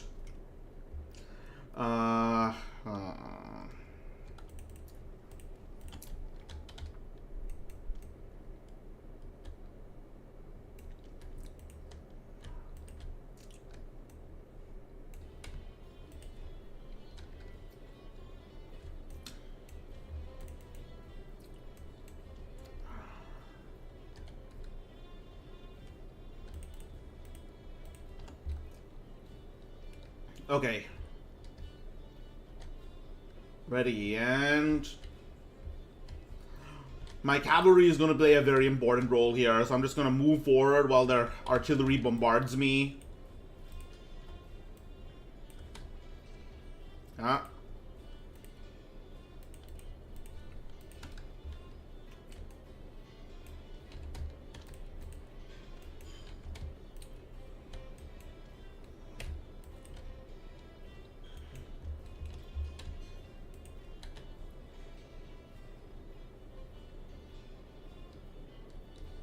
Okay, how am I going to break through their lines of artillery? Oh wait, their artillery is behind their infantry. All right, that's weird.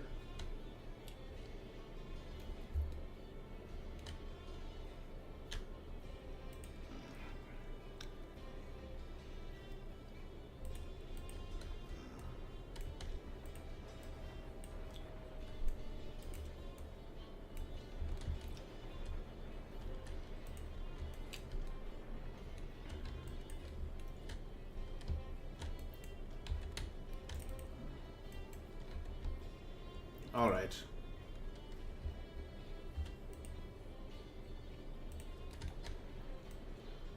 All right.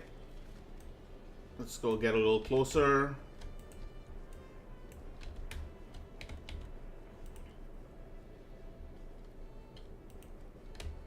Oh, hell no, you are not breaking. I am not letting you break.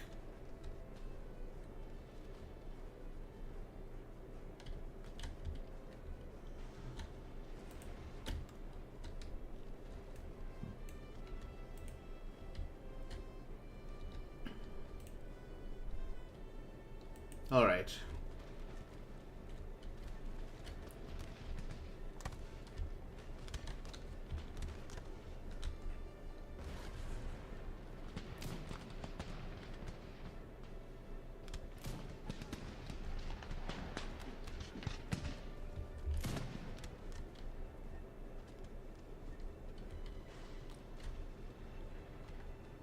Yep, do not let it break.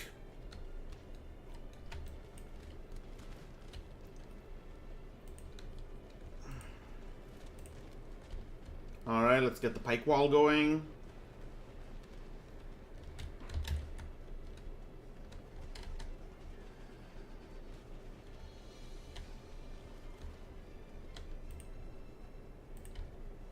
Idiots. Told you, purpose of cavalry in this game is not to is not to actually win the win battles for them. It's to ruin their it's to ruin your life.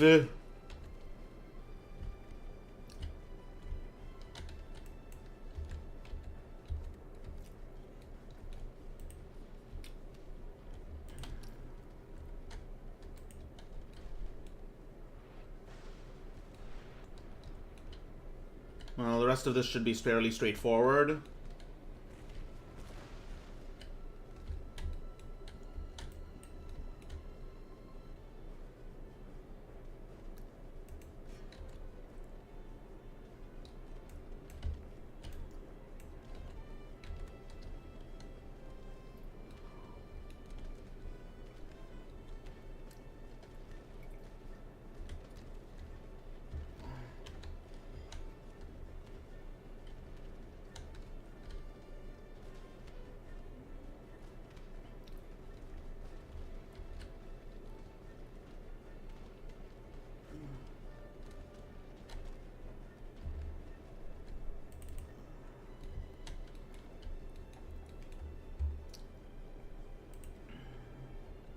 Alright. Once again, these idiotic Brandenburg rebels are suicidal. Suicidally brave.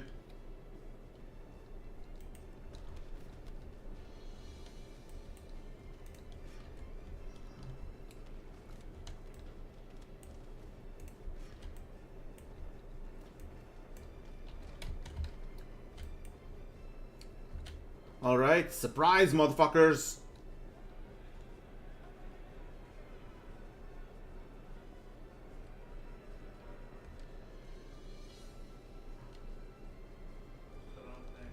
Alright, cavalry hay battle right here.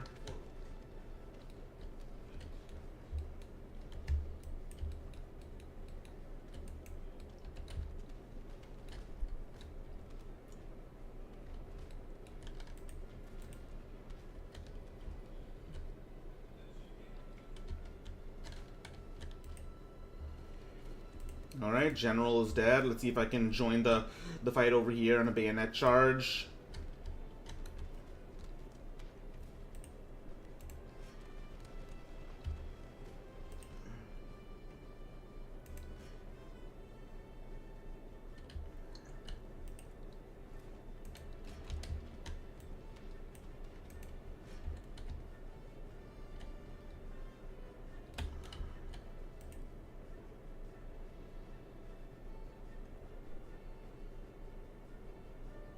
Alright, and we are good. Let's get rid of the, let's relieve them of their artillery.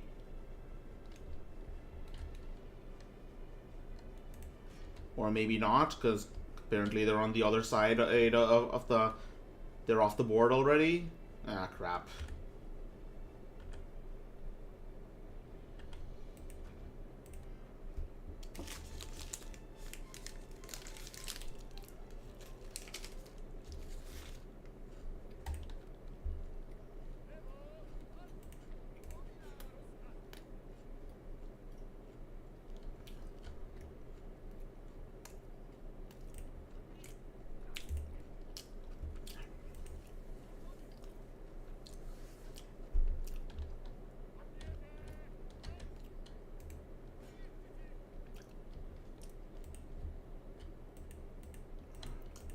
All right.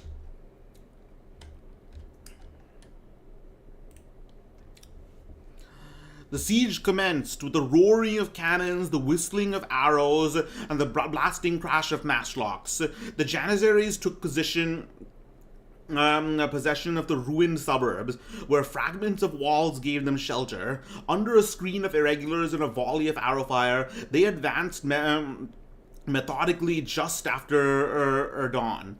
On a gun turret on the threatened wall, leaning on his greatsword and meditatively twisting his mustache, Gottfried von Kalmbach watched a Transylvanian gunner being carried off the wall, his brains oozing from the hole in his head. A Turkish matchlock had spoken to near the walls. The field pierces of the Sultan were barking like deep-toned dogs, knocking chips off the battlements. The Janissaries were advancing, kneeling, firing, reloading as they came on. Bullets glanced from the crenelles and whined off venomously into space. One flattened against Gottfried's hauberk, bringing an outraged grunt from him. Turning towards the abandoned gun, he saw a colorful, incongruous figure bending down over the massive breach. There it is. It was a woman, dressed as von Kalmbach had not even seen the dandies of France dressed. She was tall, splendidly shaped, but lithe. From under a steel cap escaped the rebellious tresses that rippled red gold in the sun over her compact shoulders. High boots of Cordovan leather came to her mid-thighs, which were cased in baggy breeches. She wore a shirt of fine Turkish mesh mail tucked into her breeches. Her supple waist was confined by a flowing sash of green silk, into which were thrust a brace of pistols and a dagger, from which depended a long Hungarian saber. Over all was carelessly thrown a scarlet cloak. The surprising figure was bending over the cannon, sighting it in a manner bestokingly more than passing familiarity. A group of Turks were wheeling a carriage gun just within range. Red Sonja! Shouted a man at arms, waving his pike. Give him hell, my lass! Trust me, dog brother, she roared as she applied the glowing match to the vent, but I wish my mark was Roxolana's. A terrible like I said, this is just the only purpose was to threaten her. I'm gonna fall back. Threaten them, I'm gonna fall back.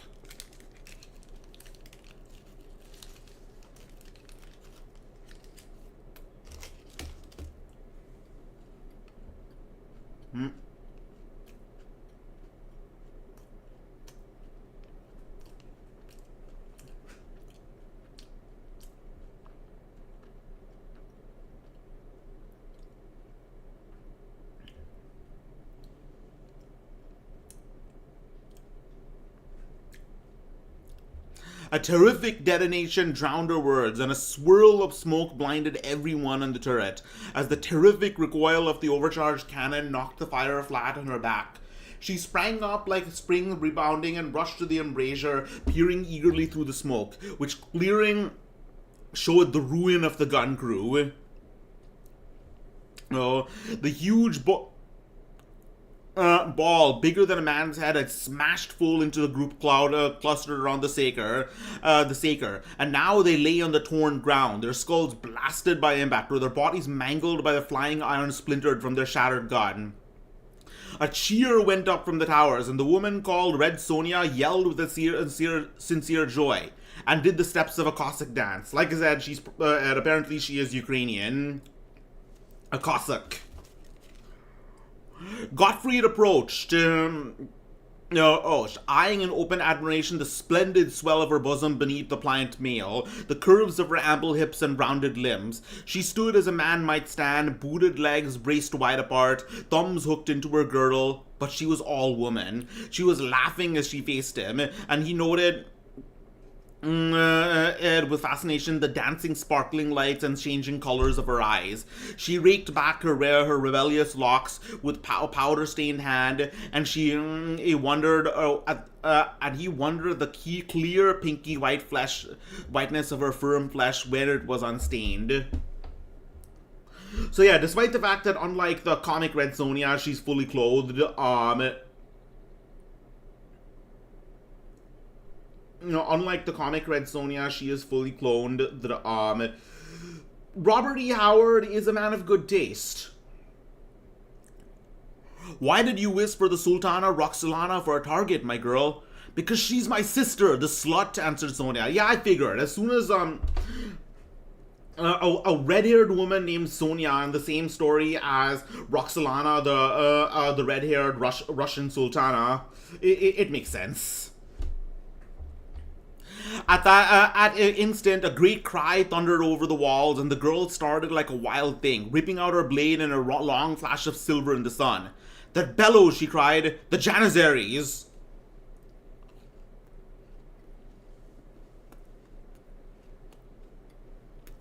Hold on.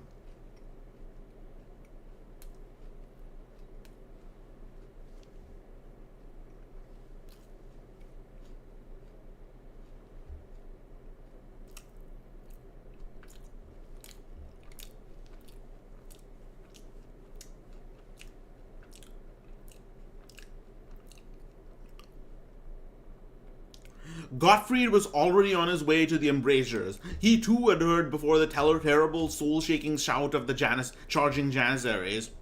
Suleiman meant to waste no time on the city that barred him from helpless Europe.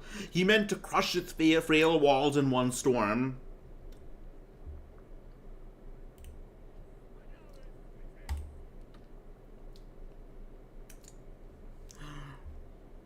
The Bashi Bazooki, the irregulars, died like flies to screen the main advance, and over heaps of their dead, the Janissaries thundered against Vienna. In the teeth of cannonade and musket volley, they surged on, crossing the moats on scaling ladders laid across, bridge-like.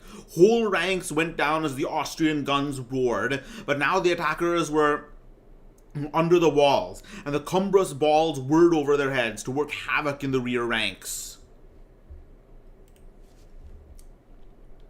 Another gentleman? Alright.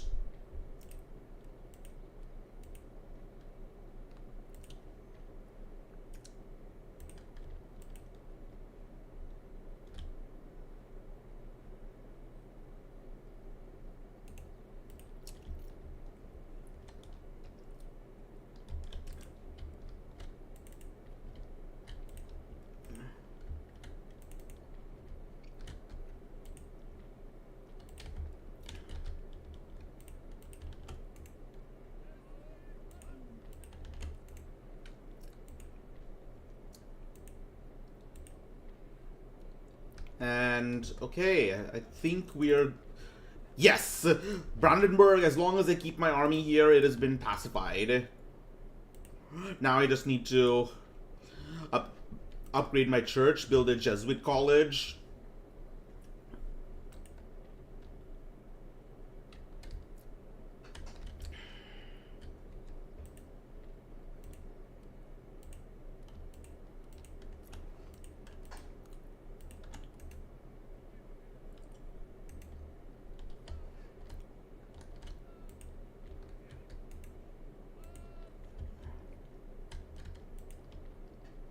And okay, let's steal some more tech.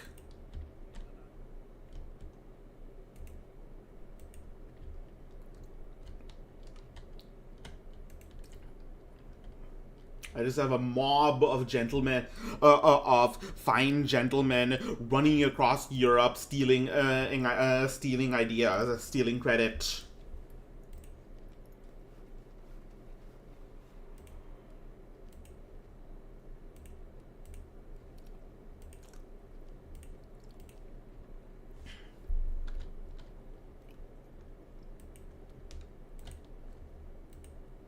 All right, let's kick this idiot running the Navy. I'm gonna need it. It's something recent later. Oh, perfect.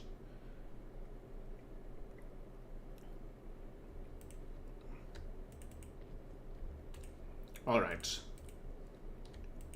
Now, what should I build? Oh yeah, we need to upgrade our school definitely. We'll. All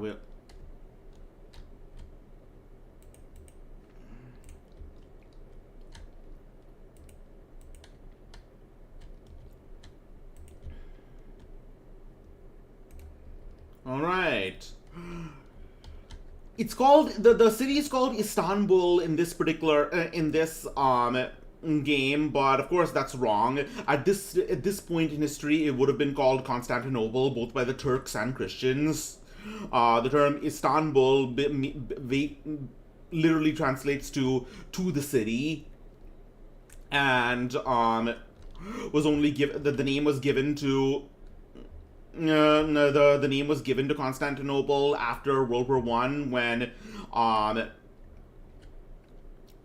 Ottoman Empire was reduced to a single Turkish ethnostate by Ataturk.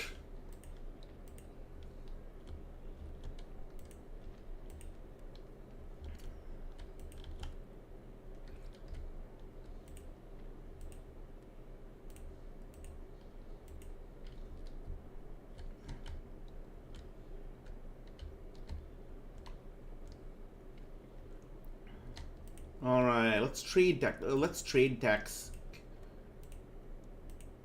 Let's see. Oh, I am much more advanced in tech than literally everyone. Let's see. How about I trade you? No, I don't want them to have military tech. Okay, how about technology?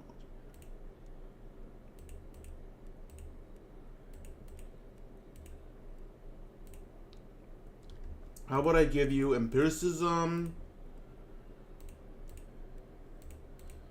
and physiocracy? No, and can't. I give you ring bayonet, empiricism in exchange for physiocracy. Perfect.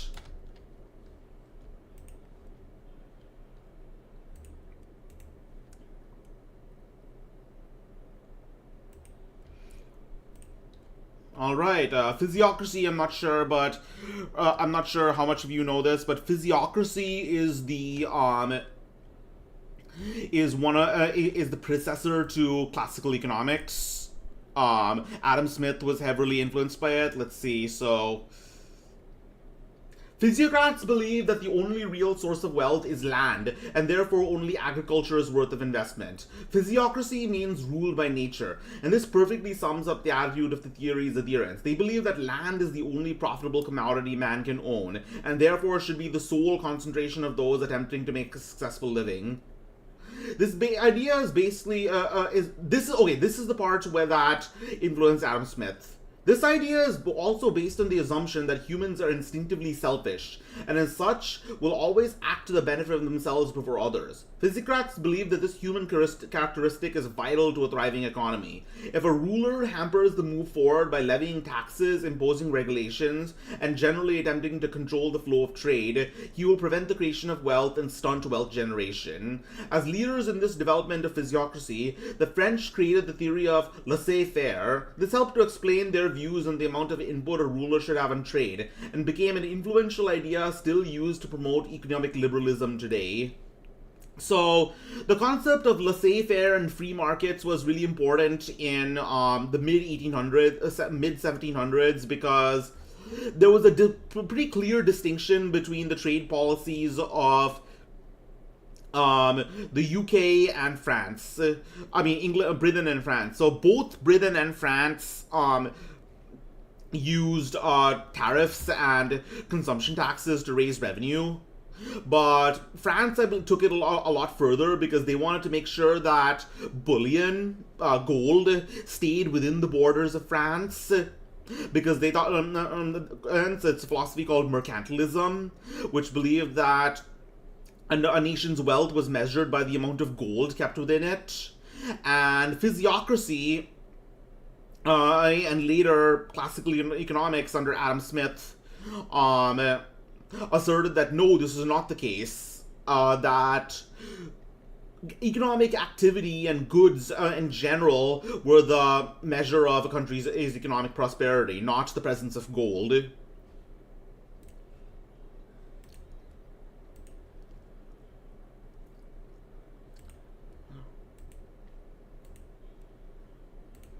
Alright, let's continue.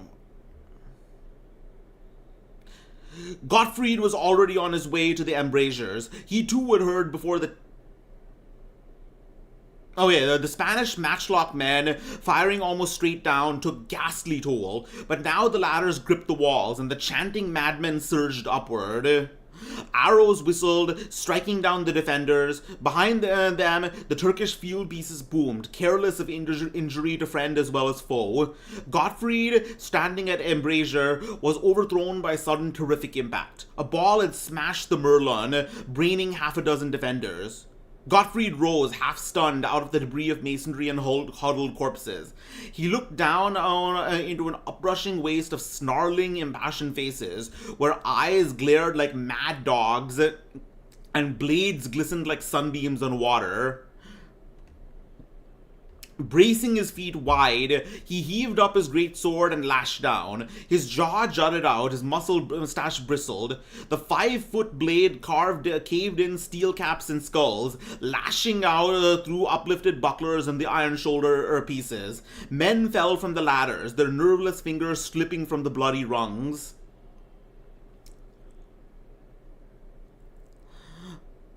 But they swarmed through a breach on either side of him. A terrible cry announced that the Turks had a foothold on the wall, but no man dared to leave his post to go to the threatened point.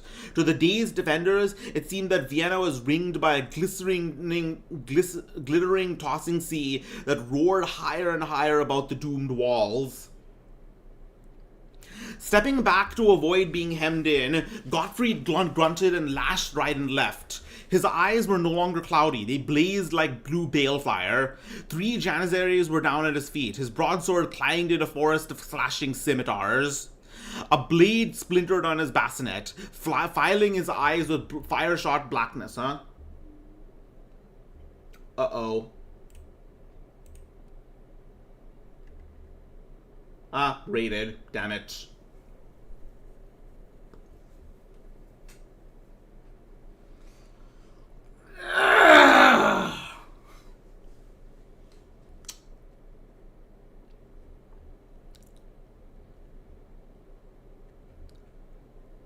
His eyes were no longer cloudy. They blazed like blue balefire. 3 Janissaries were down at his feet. His broadsword clanged in a forest of slashing scimitars. A blade splintered on his bassinet, filling his eyes with fire-shot blackness. Staggering, he struck back and felt his great blade crunch home. Blood jetted over his hands, and he tore his sword clear. Then, with a yell and a rush, someone was at his side, and he heard the quick splintering of mail beneath the madly flailing strokes of a saber that flashed like silver lighting before his clearing sight. It was Red Sonja who had come to his aid, and her onslaught was no less terrible than that of a she-panther.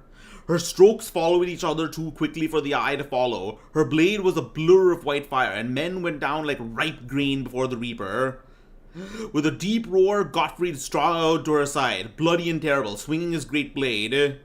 Forced irresistibly back, the Muslims wavered on the edge of the wall, then leapt for the ladders or fell screaming through empty space. Oaths flowed out in a steady stream from Sonja's red lips, and she laughed wildly as her saber sang home and blood splurted along the edge.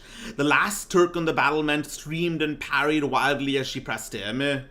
Then, dropping his scimitar, his clutching hands closed desperately on her dripping blade. With a groan, he swayed on the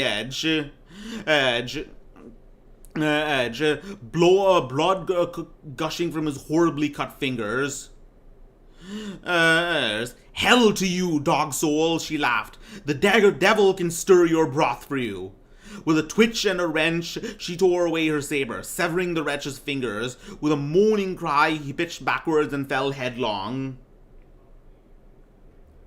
On all sides, the Janissaries were falling back. The field pieces, halted while the fighting went on upon the walls, were booming again. The Spaniards, kneeling at their embrasures, were returning fire with their long matchlocks.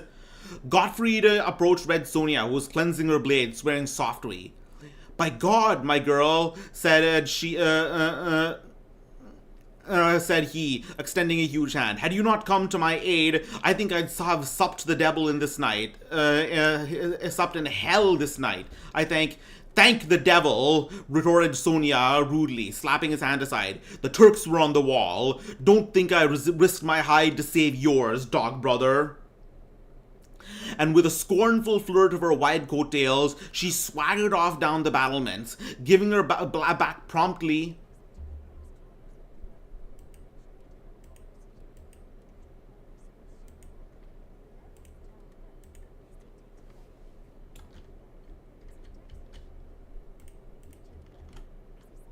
Oh, you fucking spiteful little shits. Oh, are you fucking kidding me? They just... What kind of damage was that? Is this bullshit?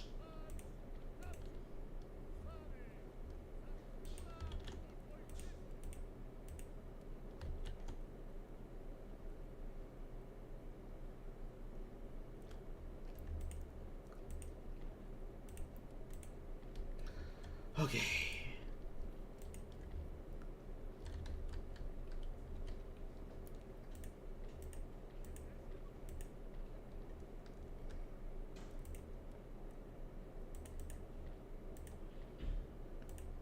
I need to build infrastructure. Let's get some...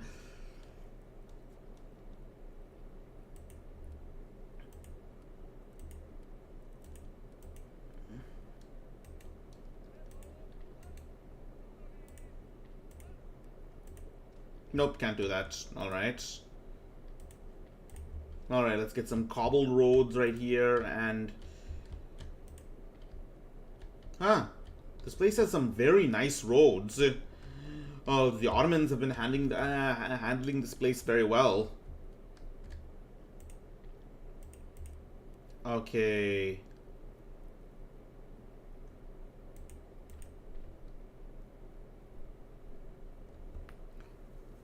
Let's build a government council right here.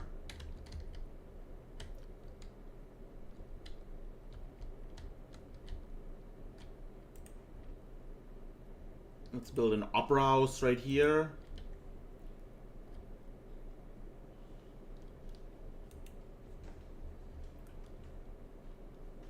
Okay. That's it for this turn.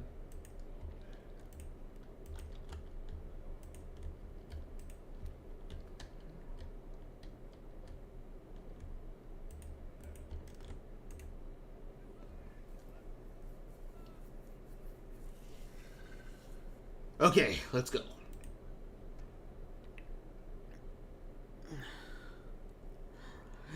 She's a devil, that one. She drinks the strongest head under the table and outswears a Spaniard. She's no man's light o' love. Cut, slash, death to you, dog soul. That's her way. Who is she in the devil's name? Growled von Kalmbach. Red Sonja from Rogatino, that's all we know. Marches and fights like a man, God knows why. Swears she's sister to Roxolana, the Soldan's favorite. If the Tatars who grabbed Roxolana that night had got Sonja, by Saint Pyotr, Suleiman would have had a handful. Let her alone, sir brother, she's a wildcat. Come and have a tankard of ale. The Janissaries, summoned before the Grand Vizier to explain why the attack failed after the wall had been scaled at one place, swore they had been confronted by a devil in the form of a red-headed woman, aided by a giant and rusty male.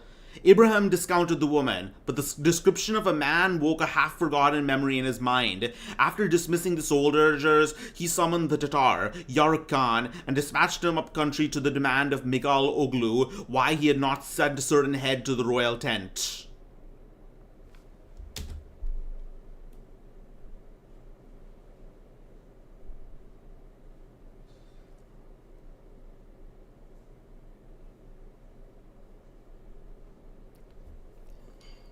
Alright, so the initial stage of the Siege of Vienna, the attempt to scale the walls has failed thanks to the valor of the of the warriors of Christendom and the strength of Gottfried von Kalmbach and Red Sonja of Rogatino. The United Province wants to be friends.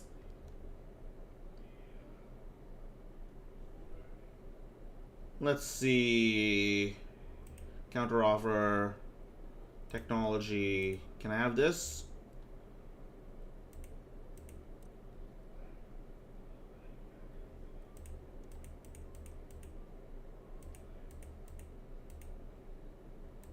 Ring bayonet. Carbines.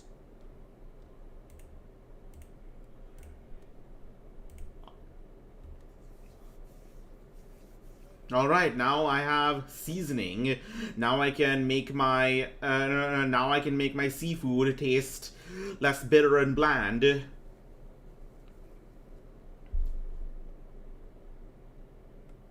Wait, are they sending another imam into Moldova? Not on my watch.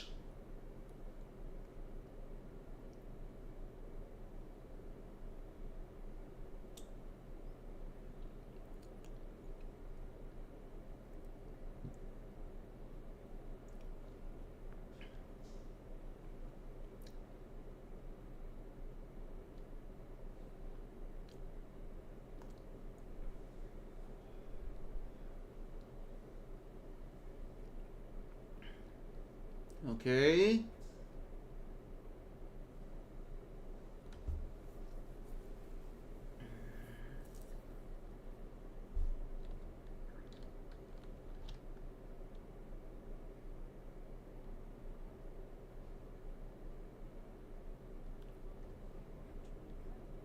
Again?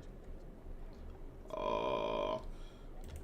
Screw you. Okay, I am going to absolutely destroy these idiots now.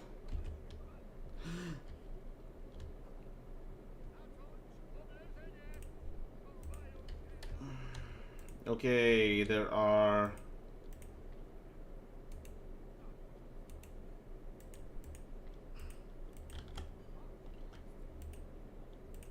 For now, I just need to protect at Warsaw. And...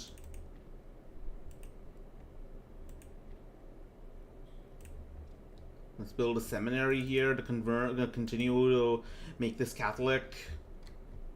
Make Prussia Catholic, and let's besiege this place.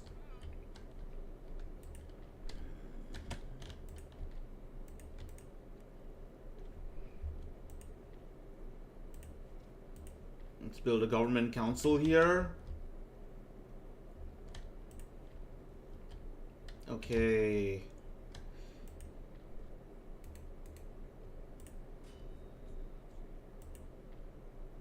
No way, this isn't an imam, this is an Eastern scholar. I wonder, can I duel him? No, I cannot. The Eastern scholars don't do that.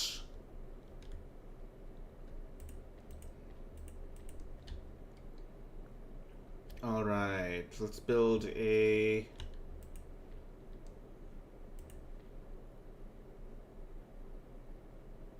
Royal Observatory here.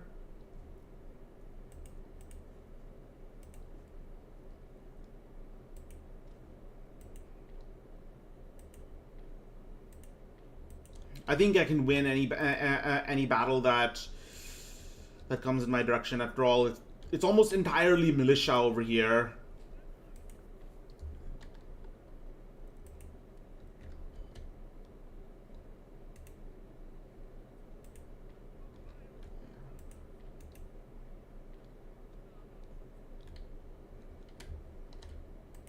Okay, I can pull something out of my ass here, I'm pretty sure. Yeah, we are probably just going to capture Breslau and Silesia and probably then end the stream.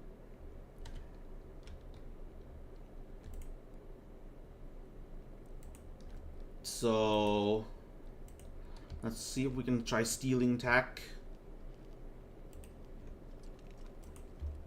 Great Britain and France fighting as usual. Austria and France fighting. Everyone's ganging up on France.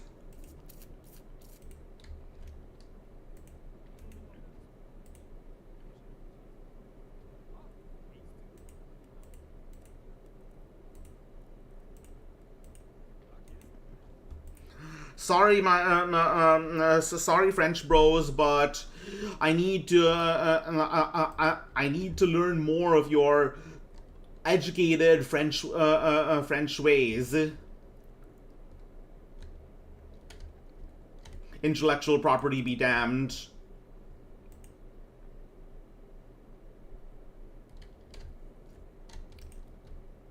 All right.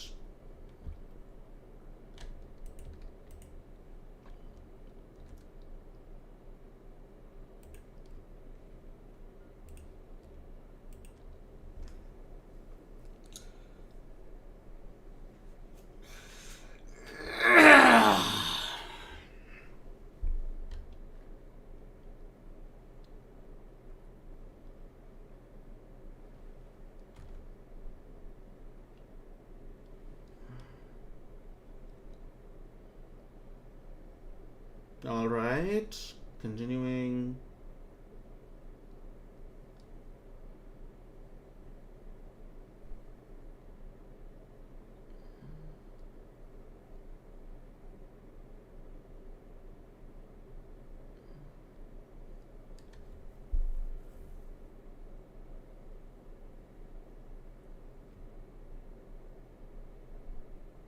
Huh.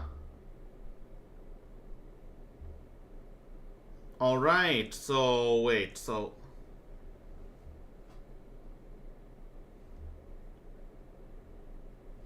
am I attacking or am I defending?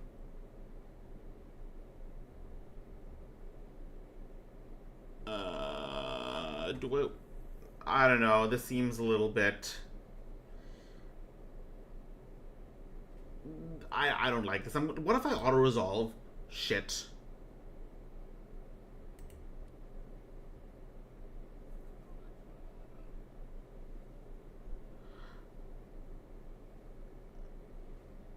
Yeah, that was a mistake. Alright, let's see what Prussia does now. Oh, found a rake.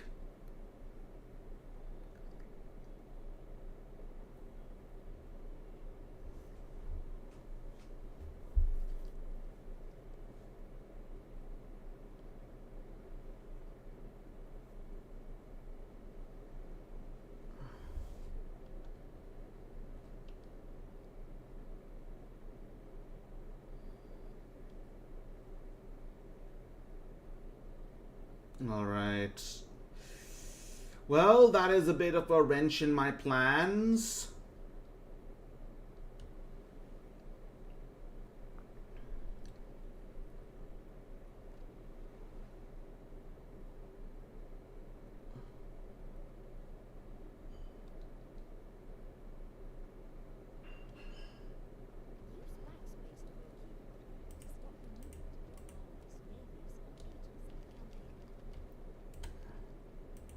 Okay.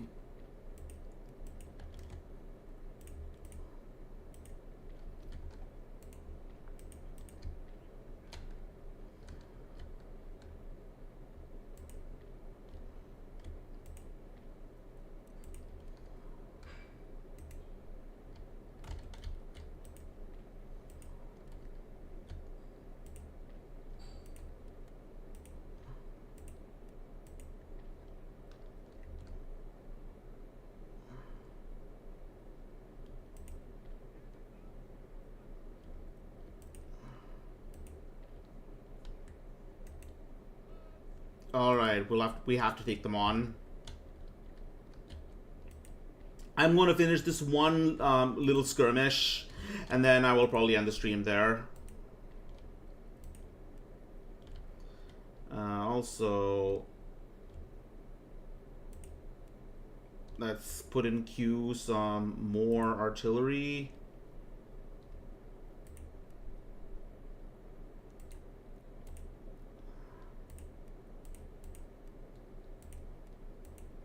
And some grenadiers.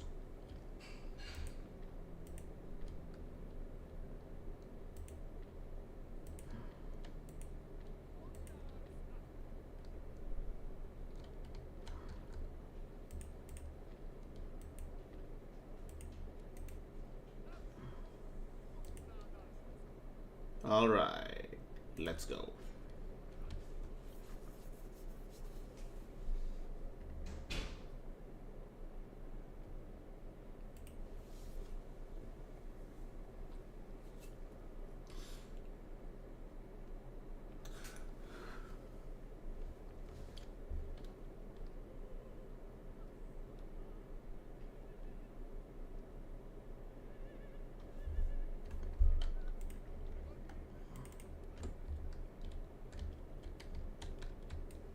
Okay, I'm gonna basically we're gonna be doing this defensively.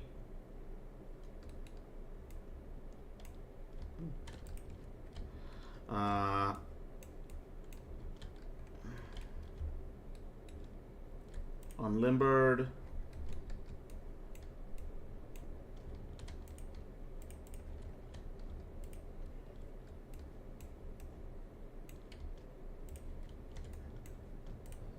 All right, let's go.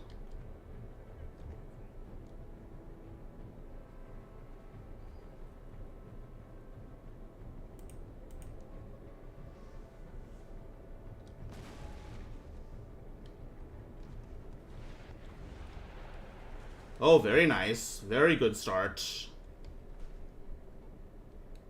Like I said, they have to come to me. Going to fall my dragoons back because the gendarmerie, the horsemen, these are better in close combat than me because my dragoons are not actually cavalry, they are mounted infantry.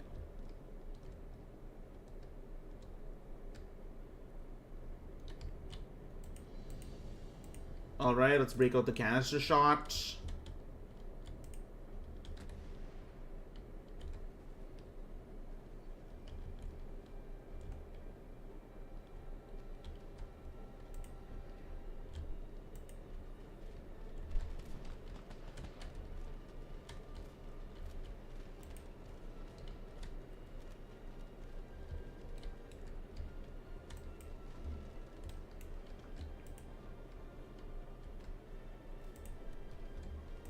Alright, let's get a bayonet charge in.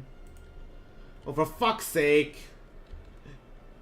I do not remember cavalry being this intelligent in Empire.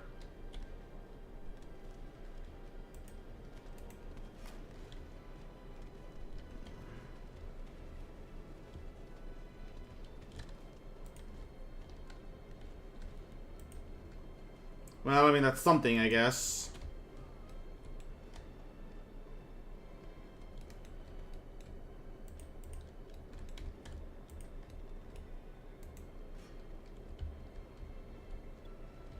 All right.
Okay, look at this melee.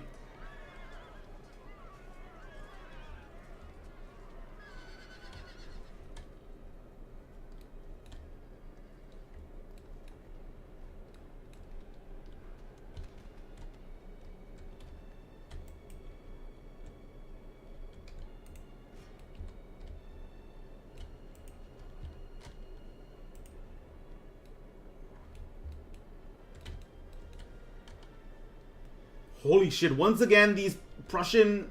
Okay, finally, they're shattered. Alright, let's just cruise our Dragoons around and...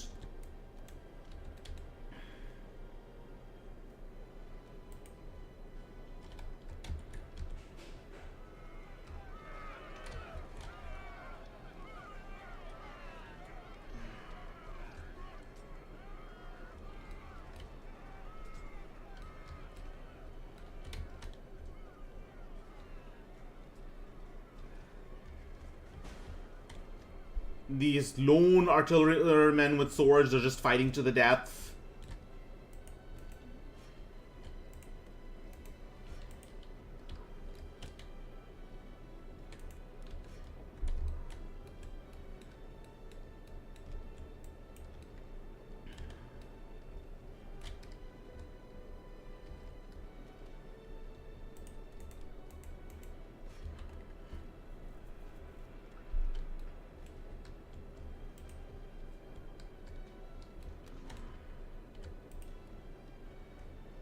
Alright, this general should be dead soon.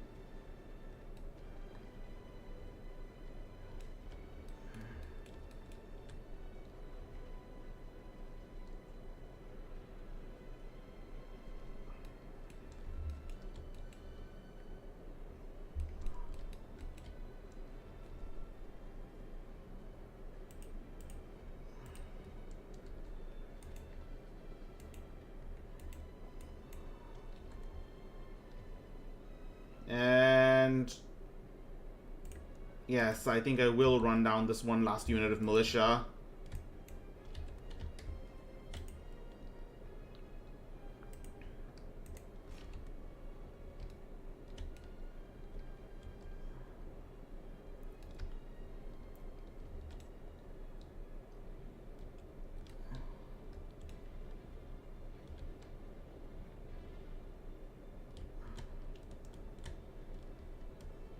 All right.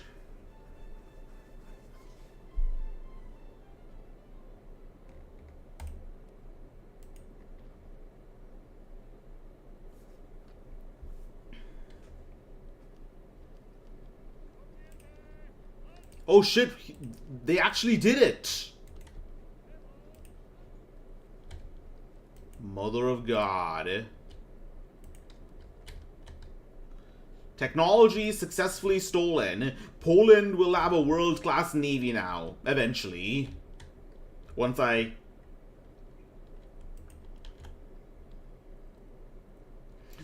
no, once I find a place to build a military port.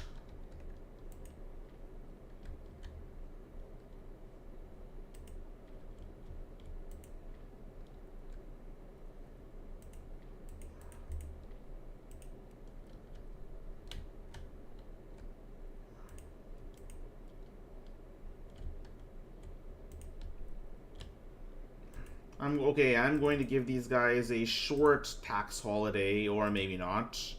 That doesn't really seem to do anything.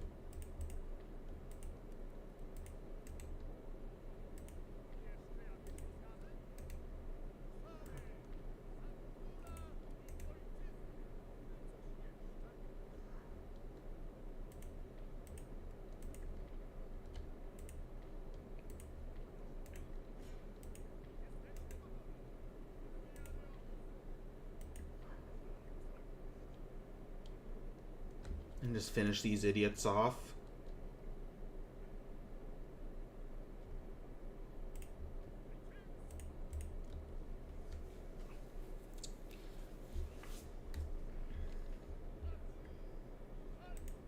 All right.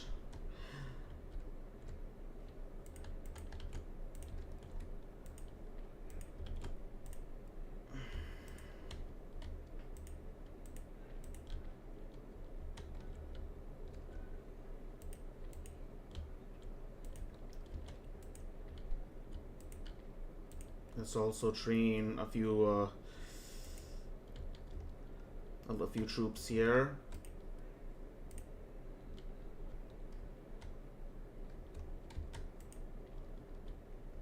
Huh, where'd he go?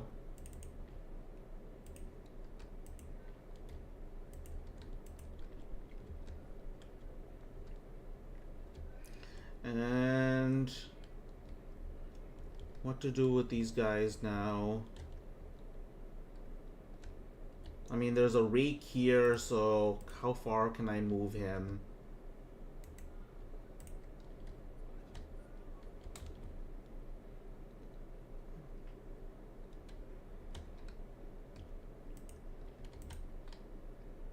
So yeah, I think I'm going to end the stream here. We will see if we can finish the last third of the Shadow of the Vulture next week, probably. But thank you all so much for coming. It has been a great pleasure continuing to stream. And I will see if I can have another video maybe tomorrow. I already have most of the footage I need, so, and all the voice lines recorded. So until then, thanks for coming. Thank you, 99 Blazer. Thank you, Vasilisa Isabella. And thank you, Erogodoi. Thank you for coming, and expect more to come.